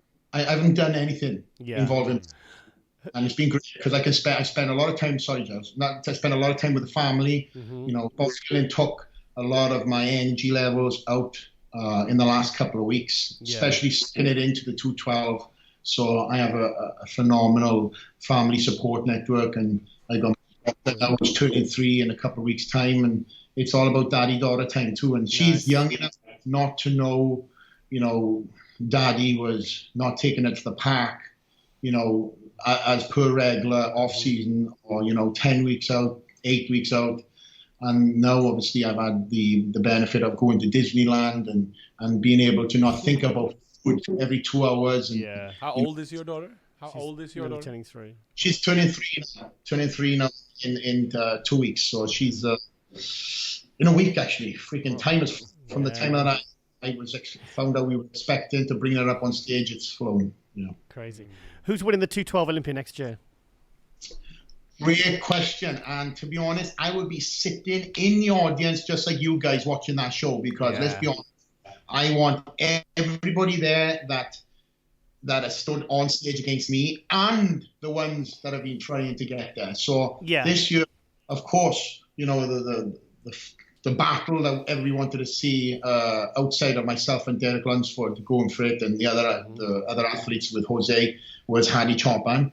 And, he unfortunately didn't make the visa, and I was one of the guys who supported That's a lot of people don't know this. I supported him getting his visa. So I got a lot of shit. And as you guys know, a lot of crap from it. But I've not publicly spoken about it, nor will I. This is not a topic that I'm going to bring up right now. But a lot of his fans didn't realize that I was behind him being there. And the fact of me then going to Korea again after the show, I tried to, and then this is a side story, I tried to cancel my trip to Jamaica. Oh, really? So much talk put in that PG from the fan base. Obviously there was hype, and the hype started the Tuesday before the Olympia when we found out that he wasn't going to get his visa, of me going to battle with him. And my wife was like, absolutely not. There was no win for me. If I went there and I beat him, I'd still lose. So if I lost, I lost. So we made this plan, and I told the fans and I told everybody long in advance that Olympia was the last show I would be doing as a 212 competitor. And that's it. You went out with a bang, mate. You went out with a bang. Yeah. I honestly, my jaw dropped, because the year before, I obviously had the stresses leading up those last few weeks before last year's Olympia, which obviously, I mean, testament to you guys, you and Josh Donatowicz, for really kind of pulling through, not missing a meal. Like, as you said at the Superstar seminar at the Olympia, you said this is what Dallas would have wanted. He would have wanted us to keep going and just stay on target. Sorry? Last year. This was last year. Yeah. So obviously this year, it was great to see Flex not just at his best, but his all-time best. I just was really impressed the way. It's incredible. I was like, whoa, when he came out. I was so really shocked. Impressed was when what happened to Dallas, how Flex handled it and still showed up, man. Thank you. I was just like, wow. Yeah. Because that for me was bigger than this. Yeah. Because even though you look better now, this one. The one before, which was a bigger victory, in which the one where sadly Dallas, because they were together. We don't want to speak about it and get bad memories. What happened with, but that was you showed really what you had inside there. Thank you. I mean, listen, it's still tough to this day. In fact, we spoke about it today. Me and Neal talking about him today, because the guy is just he wasn't just a phenomenal bodybuilder. He was just a freaking good kid. He was. Everyone spoke highly of him.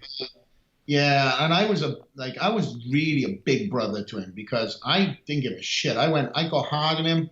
I'd be like, stop, you're going to mess your career up, because I never handled his diet or anything like that, Yeah. I was not that, that's not me. But when we were together, when we didn't even train together, I schooled him on the system. So of how to, I'll give you a backstory even more. When I met him, first of all, I didn't like him. Oh. He was a teenager. He was Tennessee. I was Tennessee. He was a big kid. And I wouldn't say I didn't like him. That's a little harsh. But I didn't make much time for him. There's a lot of other guys in Tennessee. And he was a big kid, and he was walking around like the big kid, And when I got signed with BSN, he was with BSN. And I was like, this guy. Sorry, hello. So, hey, Mum. Phone is off, by the way. Hey, Mum. So, am I okay? Am I still online? Yeah, you're good. You're good. Okay. So when we got signed, when I got signed with BSN, he was the athlete there at the time too, and I can remember we went to, maybe it was the Arnold Classic or something. So my fan base came over from Gaspari, whatever else, and we had the long line. And he was standing next to me. And it was more so, I come to realize that this guy was just as lost as I was when I first got into the sport. I remember when I signed with CMP and Dorian and Ernie Taylor were the limelight. And I was just standing there.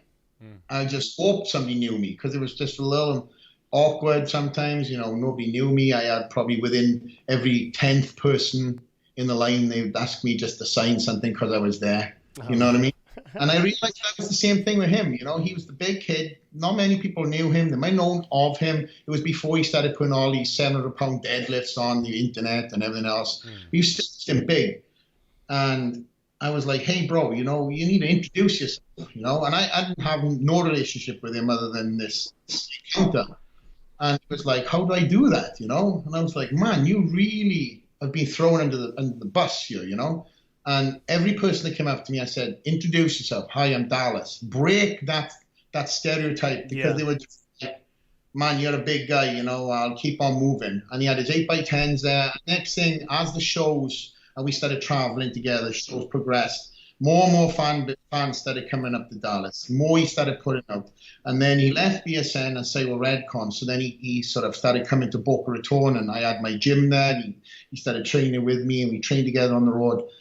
And then he moved, and he moved to the other side of the town. We started training together.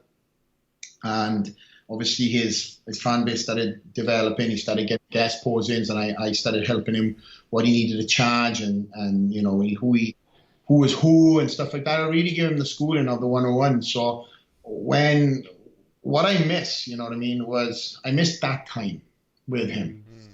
It's about the training and stuff like that. I missed that, like that big brother, because I never had put so much emphasis into anybody else other than him prior to all this. There was no, just wanted it. He reminded me of myself. He wanted it so bad that he moved from the other side of the country to be in my neck of the woods. It's that knowledge that you're making a difference to someone else's life that really is going to benefit from that kind of guidance and mentorship, like say Neal Hill did with you when you were young, and people like Kerry Kays, and it's so he moved from one side of the town to the other, so he's walking distance to the gym, which he never walked. Never walked. And he was great with my little baby. He'd have no issues in getting on his hands and his knees and having tea parties and stuff like that. Here's the thing too. That was the first time in my career where we took a lot of pictures and a lot of videos. And I never done that in my entire career, ever. We filmed every workout. We took pictures, obviously for social media, but it was the first time I ever done that. So whatever that reason was, we told ourselves, it's like, we're going to look back on this when we're old and you're pushing me in a wheelchair on the Arnold Classic, Dallas, that it's fun times, and obviously that never happened. But, I have all these images and all these videos that show good times. So the thing for me was, when he passed, I hated the gym that I trained in.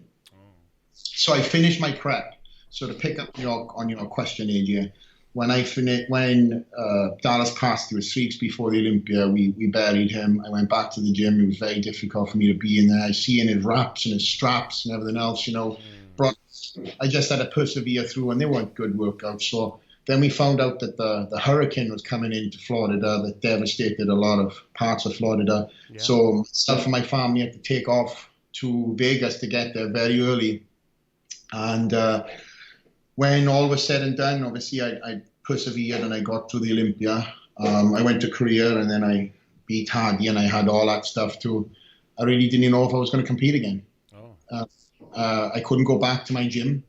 I felt like it was very hard on me, and this is something obviously I've spoken about, but just walking into that gym just reminded me of everything bad. So I didn't know if I ever wanted to compete for that 7th title. We spoke. Me and Flex spoke about this, and he would obviously privately last year, and I was so shocked to hear this. It was like, I just don't know, Giles. I don't know what I'm going to do. It's like, and then so obviously the narrative for this year, to see him come back, it was just like a real. And I was there, I was there for his last Olympia. It was so exciting. It was just, my voice was gone. I know, and then obviously we had my friend Kemal there, and it was just so exciting to see that, and it was an unforgettable Olympia this year. This is one of the best, probably the best Olympia I've been to. Kamal could have beat Derek, huh? I had Kemal second, yeah. Derek, fantastic. I think he will be a 212 Olympia champion, but I had Kemal second. But it's great you have those pictures and can document it, so you have those memories with Dallas. But what I had to do is, here's the thing, me and my wife started looking at different buildings because I wanted to move the Dragon's Lair. And then my wife turned to me after looking at different buildings and us nearly executing on a building. She said to me, "Why do you want to move? Why? And I question myself. It was a simple sentence that I never questioned myself on. Why? And I was just running, you know. I don't run from shit. And I realized I've never run from anything in my life. I faced my fears. I faced everything that has happened in life is a meaning for it. And not that I knew what this meaning was, but for me to leave the gym that I've had so many great memories in. Yeah. Don't let it be tarnished. I said to myself, you know what? So being the owner of an equipment company, I decided to get rid of all the old pieces, and I done a complete revamp of the gym. So the building is still the same. All the memories are still the same. I got all new pieces of equipment and I changed the whole outlook of the gym to the Dragon's Lair that everybody sees today. So new footprint, new painting. I built a lobby inside the gym. I got a graffiti artist from Australia. I sourced this graffiti artist that, a friend of mine in Meatax is phenomenal. But his name's, I had an opportunity to work with a guy called Marty Bro on Instagram. And he came in and we had some phenomenal ideas. And he brought everything to life. Everything was in my head, brought to life. Remember about 6 months ago, you sent me a little tour video, and he just basically faces, no, don't put this anywhere. I just want to show you, just to show you how it's developing, and just like a little tour around the gym. And he said, this is all going to be like this, and obviously now it's all taking shape. So that's fantastic, you know. So the main focal point was Dallas on top of the door. Yeah, I want. The one with the wings. Yeah, with the wings. Dallas is on there. Yeah, he's done a big mural of Matt Dallas. Wow. Yeah. So nobody has an input into my gym. You know, I've got some phenomenal athletes that have trained there, and still train there. But, I have some murals of myself on the wall. I have a big dragon blowing fire. I got a couple of other icons. And it's not, but then over the door is Dallas. Dallas. Yeah, that's nice. And everybody. And it's like today, and again, it just got brought up in conversations today. And today we've had a new guy that's moved to Boca Raton, Blessings from Ireland. Great personality, yeah? Yeah. So, great guy, actually. From Ireland. Reminds me a lot of Dallas. Oh. So that's how his name came up, because he's a big presence in the gym. Blessings is obviously a character. He's got a very huge sense of humor. But that kid, let me tell you something, not a segue all over the place, but that kid reminds me of Victor Richards. I said it many times. Victor, Yeah. I'm like, man, this guy, I'm telling you, if he has a proper off season and he trains hard, I don't think he's really had that environment to train. Just focus on training, eating, sleeping. Obviously everybody knows him for his comedic antics. Yeah. And I told him today, just don't injure yourself, bro. I don't know if you know your potential, but the guy, man, he's got just beautiful muscle bellies, and he's got a lot of muscle on him. When will he do his debut in the IFBB Pro? That would be something between himself and coach. Yeah. Him and Neal obviously have got a game plan, and don't think there's a rush to it too, I think they're going to bring him out when they need to bring him out. Neal is now working with a lot of big names now, so I'm good for him. So he's part of the rostrum, and I'm very happy to have him in the gym. He's again a very welcomed athlete.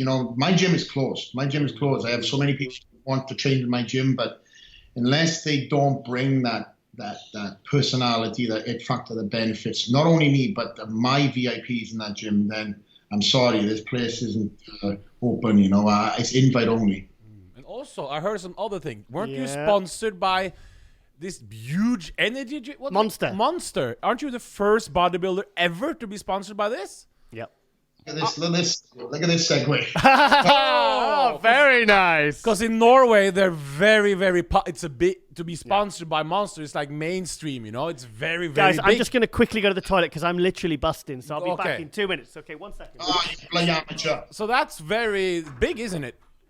It is. So I got contacted really out of the blue by a Monster, high, shall we say, and they've been following my socials for quite a number of, for say a year and a half. Yeah. So, and again, I got into conversation and with them, and I know a lot of athletes that are sponsored by them, and a lot of athletes that I don't, which now I do know them on a personal level. And I just feel very fortunate to be part of a global brand that is something I knew growing up. And it's very surreal, but it's like anything else. It's like I put myself in situations to be having these conversations. These situations just don't happen unless you put yourself in them, and if you want to look at yourself as a bodybuilder in the box, then you're going to be sponsored as a bodybuilder in the box. You put yourself out there as an athlete, and it goes back to, even the dress code we were talking about. It goes back to how you go and attend functions and you open doors by articulately speaking to people.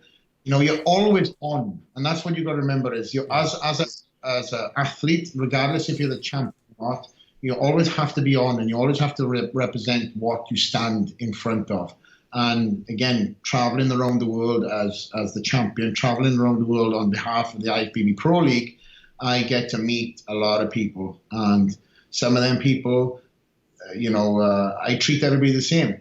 Come circle and now have introduced themselves as, people who have, spoken very highly of in certain situations. So meeting athletes and meeting certain, CEOs and CFOs or people of, in different positions, I've all, told a tale for me in that time of need, I guess. And because I treat people how I want to be treated myself, when the opportunity has arrived, it's now presented themselves for me in other avenues, not just in Monster energy drinks too. So again, it's a very, very, very fortunate situation. But again, it's not something that I haven't put myself in the situation to be doing. Yeah, get rewarded for your hard work. Yeah. Flex, I think we're gonna have to let you go in the next few minutes because we've been going for nearly 2 hours, and Flex has been giving us gold. Great. I'm so grateful for everything, Flex. It's just I was so do you know what? Just sometimes, I know you and me are friends. We speak, through the week and everything. And it's like sometimes Flex is sometimes one of the last people I want to ask anything of, just in case, because I don't want to put that pressure on. So I was like, we're doing this podcast. I've got to ask him. I want him as my guest. He's never done any podcast. So when he said, "Yeah, go on then, bro. What day do you want to do it?" I was like, "Yes." Because honestly, Flex, I'd have gone in like I reckon a month's sulk. I reckon if you'd have said no, but you didn't. So but I did. So yeah, you did. So I love you, Flexi, man. I love you, mate. So, you got any final questions, AJ, for not any questions. I would just say, even if you don't do the Open, you've been a fantastic bodybuilder. Yeah. But I think it's the way you handle your fans and those stories you told me about how you're making money as a young man, how smart you are. I really wish on your YouTube channel in the future you show us and kids and teens how to become more like you when it comes to other topics than bodybuilding. Yeah. I would really like to see some content on your channel because you have so much we can learn from you on different parts than just training. And I wish you all the success, Flex. I really, really wish you the well. And I just hope you, because you have so much to give. And there's so many of us who need that information just told on this show. So I really hope you provide some non-bodybuilding inspiration, because you're a great man, and we want to learn from you, But so thank you very much for doing this interview. Appreciate it, and it's been it's been a long ride, and I will say this is just a chapter to what I feel is going to come. I'm really striving to do some groundbreaking things, and what I talk about right now, I would think it would be, ridiculous maybe 7 years ago before I won the title. But like everything else, I never even thought about being a public speaker when I first won my first bodybuilding show. My first ever time that I won, I was asked to do a seminar, and I was like, what the hell? I'm just training, and I've been successful from training. Now, from the business side of things, like I said, I was doing the moving company. I grew in confidence through the business, so I knew the lingo of make a customer happy. But from bodybuilding, I never expected to really be, okay, here's a mic. Tell us how you've done it. And again, from the get-go, I've tried to just be relatable. I've not tried to come to the States and forget where I've come from. This accent is not going anywhere. I'm a Welsh boy. I'm very proud of where my heritage. I've got stories that I don't talk about, nor will I ever talk about, because it's pulled out in my head when I need to in training. They're driven stories, but I don't need to tell people this stuff because I don't need to be looking for that or feel sorry for Flex story. You know what I mean? A lot of that bullshit card. It's like, listen, everybody has a fucking story, right? Everybody has a story. So just know that, that your story is different to mine. I will say my story and that's it. I don't say it to get, heartfelt messages or anything like that. And again, every show I've ever done has been fueled by a different story, storyline, from Grand Prix days, which Giles, my mother went through, a lot of stuff. We nearly thought we were going to lose her. And Giles AJ was a good person, a good friend to me during that time. And I don't forget any of that stuff. And we're good, we're there for each other when it needs to be. So, do you know, Flex, one of the reasons why the difference between you and many other athletes is you're not competing next year. You're possibly coming back in 2020. I'm just as excited for what you're going to be doing in 2019 as you might be doing in 2020. That's why it's because of, that Flex is always going to be doing different things and inspiring different people. And that's what I like. Because sometimes, literally, some bodybuilders, as soon as they walk off stage, they've lost relevance. They do. It's a sad part of the sport. They do lose relevance. But with Flex, like, being a bodybuilder it's a part of who he is. It's not all of what he is. It's not everything that defines him. So for that reason, I mean, that's why I'm kind of always excited to see what he's going to do next, because you know that everything he's going to do, he's going to give it 110%. So. From the stage side of things, I will say this before. We're cutting it short, we're cutting it long, or whatever you want to call it. But I have a great structure to my life. With my family, I'm very supportive, and I have a phenomenal wife that supports me in everything I ever want to do, as I do with her. I got all the motivation I need from my daughter and my fan base and the followers I have. And then I got a great structure with my coach and my training partners. As you guys know, I've been with Neal for 16 years. Yeah. That's a lot of ups and downs. We have a great relationship. And, we've had testing times, and we're loyal to each other, through the good and the bad. And now Neal, obviously, is stateside and doing a lot of his own growing as a coach as well, and some of the best. It's great to see. Yes. I mean, I've been friends with Neal 24 years, It's like I've known it. So it's great to see the rise of Flex, to follow him right from 2003 when he was a junior, when I saw him on stage as a junior at 19 years old, winning the British finals. To Neal Hill, now moving to Florida. It's nice to see. It's motivating for me, especially being a fellow Welshie.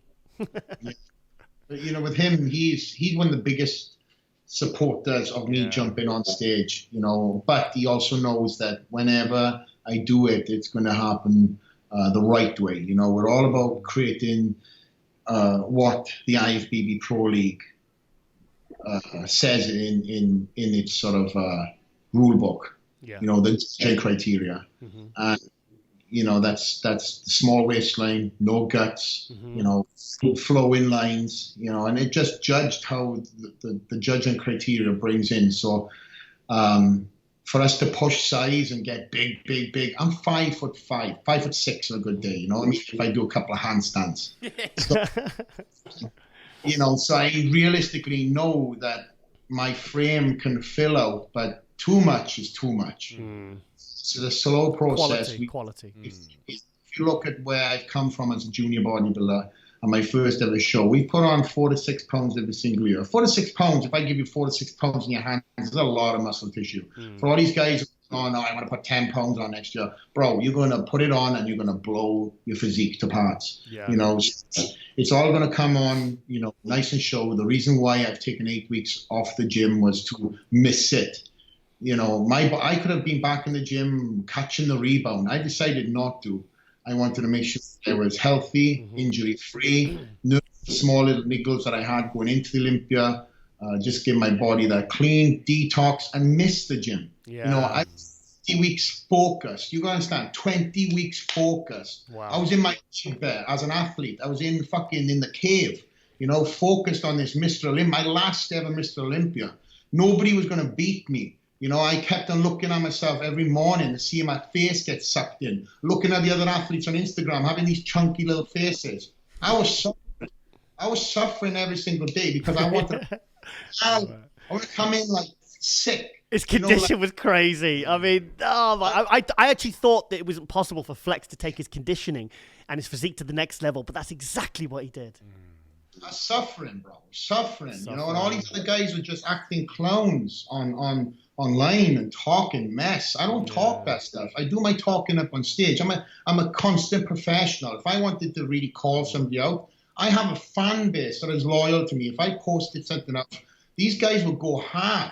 I don't have to do that because I stay silent. And as much as I wanted to say something, sometimes to some of these young bucks, you know what I mean? I didn't. You know, it's a respect factor. You know, I didn't come into the 202 and start talking mess to get a noise. I done it on stage. Yeah. The 2 class was my class. I was the first guy to ever win that show, and I wanted to go out on my terms. And like I said, the 6th year for me, I could have been done. When I realized that I was going to do it, and I not was just forcing it, and I got out of the bed every single day, and I put my first step down, and I was like, okay, I'm doing this to defend the title. Here we go. I knew when I was in that mindset, it took me a while. Well, when I was in that mindset, I was just zoned in. So all these people trying to cause and create issues and trying to get under my skin and post stuff and talk mess, I was more pissed off sometimes that they were talking mess about my other athletes, like Jose, all these guys. Personally, for me, as you know, Giles, I sort of like I felt a little disrespected sometimes, but I didn't take it online. I was like, you know what? I'll just show up. I'll show up and show them. So when I was doing my cardio in the morning, I was watch old school Battle Olympias. I look at Mitsuru. Oh, 90s bodybuilders. Yeah. Sucked in faces. Like Pain. Badass. Like Dorian Yates, sucked in faces. Kevin Leveroni, sucked in faces. Yeah. You know what I mean? They were Pain. And I'd say, like, where you guys at? You know, seeing all these guys like puffy faces on cheat days and stuff like that. You guys don't know Pain. I'm coming down from a ready 226 to step on stage at 212. And I'm not a cocky guy. I pride myself on being humble and confident. I know there's a borderline, there's a fine line between sometimes cockiness and confidence, but I really feel like I march within that confidence range because this is 7 years of me never slipping. If I was a cocky person, you'd have heard me talk mess by now, right? 7 years. You heard me talk bad about my fellow athletes. You heard me talk bad about anybody. I respect my fellow peers, but have respect for the people that have led the way for you too. You know, all these contracts that are coming out now for fellow athletes, they've all been created through other athletes that have paved the way. You know what I mean? So all these young guys turning pro and calling out to all these other guys.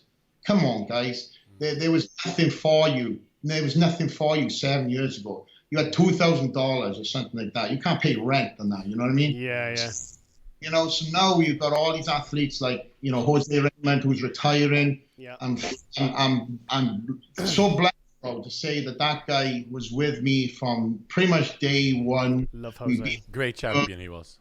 We battled each other. We've had a lot of fun. And now to see him this past weekend go out in Japan, you know, he's been a great representative to the sport, and I want to wish him the very best in his next chapter of life. Jose is going to be one of these guys that won't disappear either. Yeah, no. We love Jose. He's too funny. Yeah, he's great. I remember once at Arnold Classic after party, and I was with Jose, and he was saying, "Don't you think Flex Lewis sounds like a pirate?" And then all of a sudden, he started doing an impression. All of a sudden, Jose gets a tap on the shoulder. Turns around, it's It's Flex. Flex. You told that story 800 times on the I know, but I love that story. Yeah. Flex, I think we're going to have to wrap it Yeah. up, mate, because I think he wants to shut the studio. Yeah. But, buddy, honestly, thank you so much for doing this Yeah. podcast. We really appreciate it. Love you, mate. You know, I mean, you know, it's awesome, mate. Just Guys, thank you very much, and me hearties. okay. Cheers, Flex. Bye, Everyone. bye. We'll see you Bye. soon, buddy. Thanks, guys. Bye-bye. Wow. What do you think? Thank you to Pump Media. I mean, it's coming up to 10:30 at night now. I think this has been pretty awesome. Chris, So, are we gonna wrap up? we got to say something before we go, of course. Yeah, we're gonna do. Chris, I challenge you to... Okay, so yeah. So, what did you think? Long interview, great interview on stories we haven't heard about before. He shows that, well, this is a Giles, huh?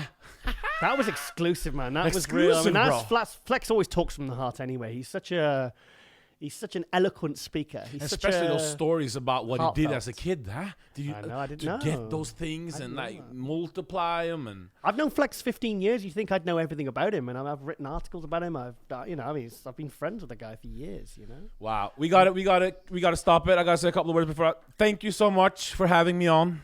Thank you for coming over. AJ. I hope to come one time later. You're definitely coming back, mate. I'll make sure of that. I'll send my private jet for you. This was great. This was great. It was great. Huh? Ow! Ah! MD on the rise. God, I got my rings on. Giles on the rise. Make sure to follow you at Giles Thomas. I mean, Instagram or Yeah, we gotta Giles _Tiger. So it's not that important. MD is on the rise. MD's on the rise. On the motherfucking rise. Okay, with I think we better call it a day there with AJ. I'm Giles Thomas, and you've been watching MD Global Muscle Podcast. Thanks for watching, thanks for supporting, and we will see you next week for episode 3. And we out. We're out. MD Global Muscle Radio was brought to you by High Tech Pharmaceuticals, produced by Chris Clark and Pump Media, directed by Giles Thomas. This has been a production of Advanced Research Media.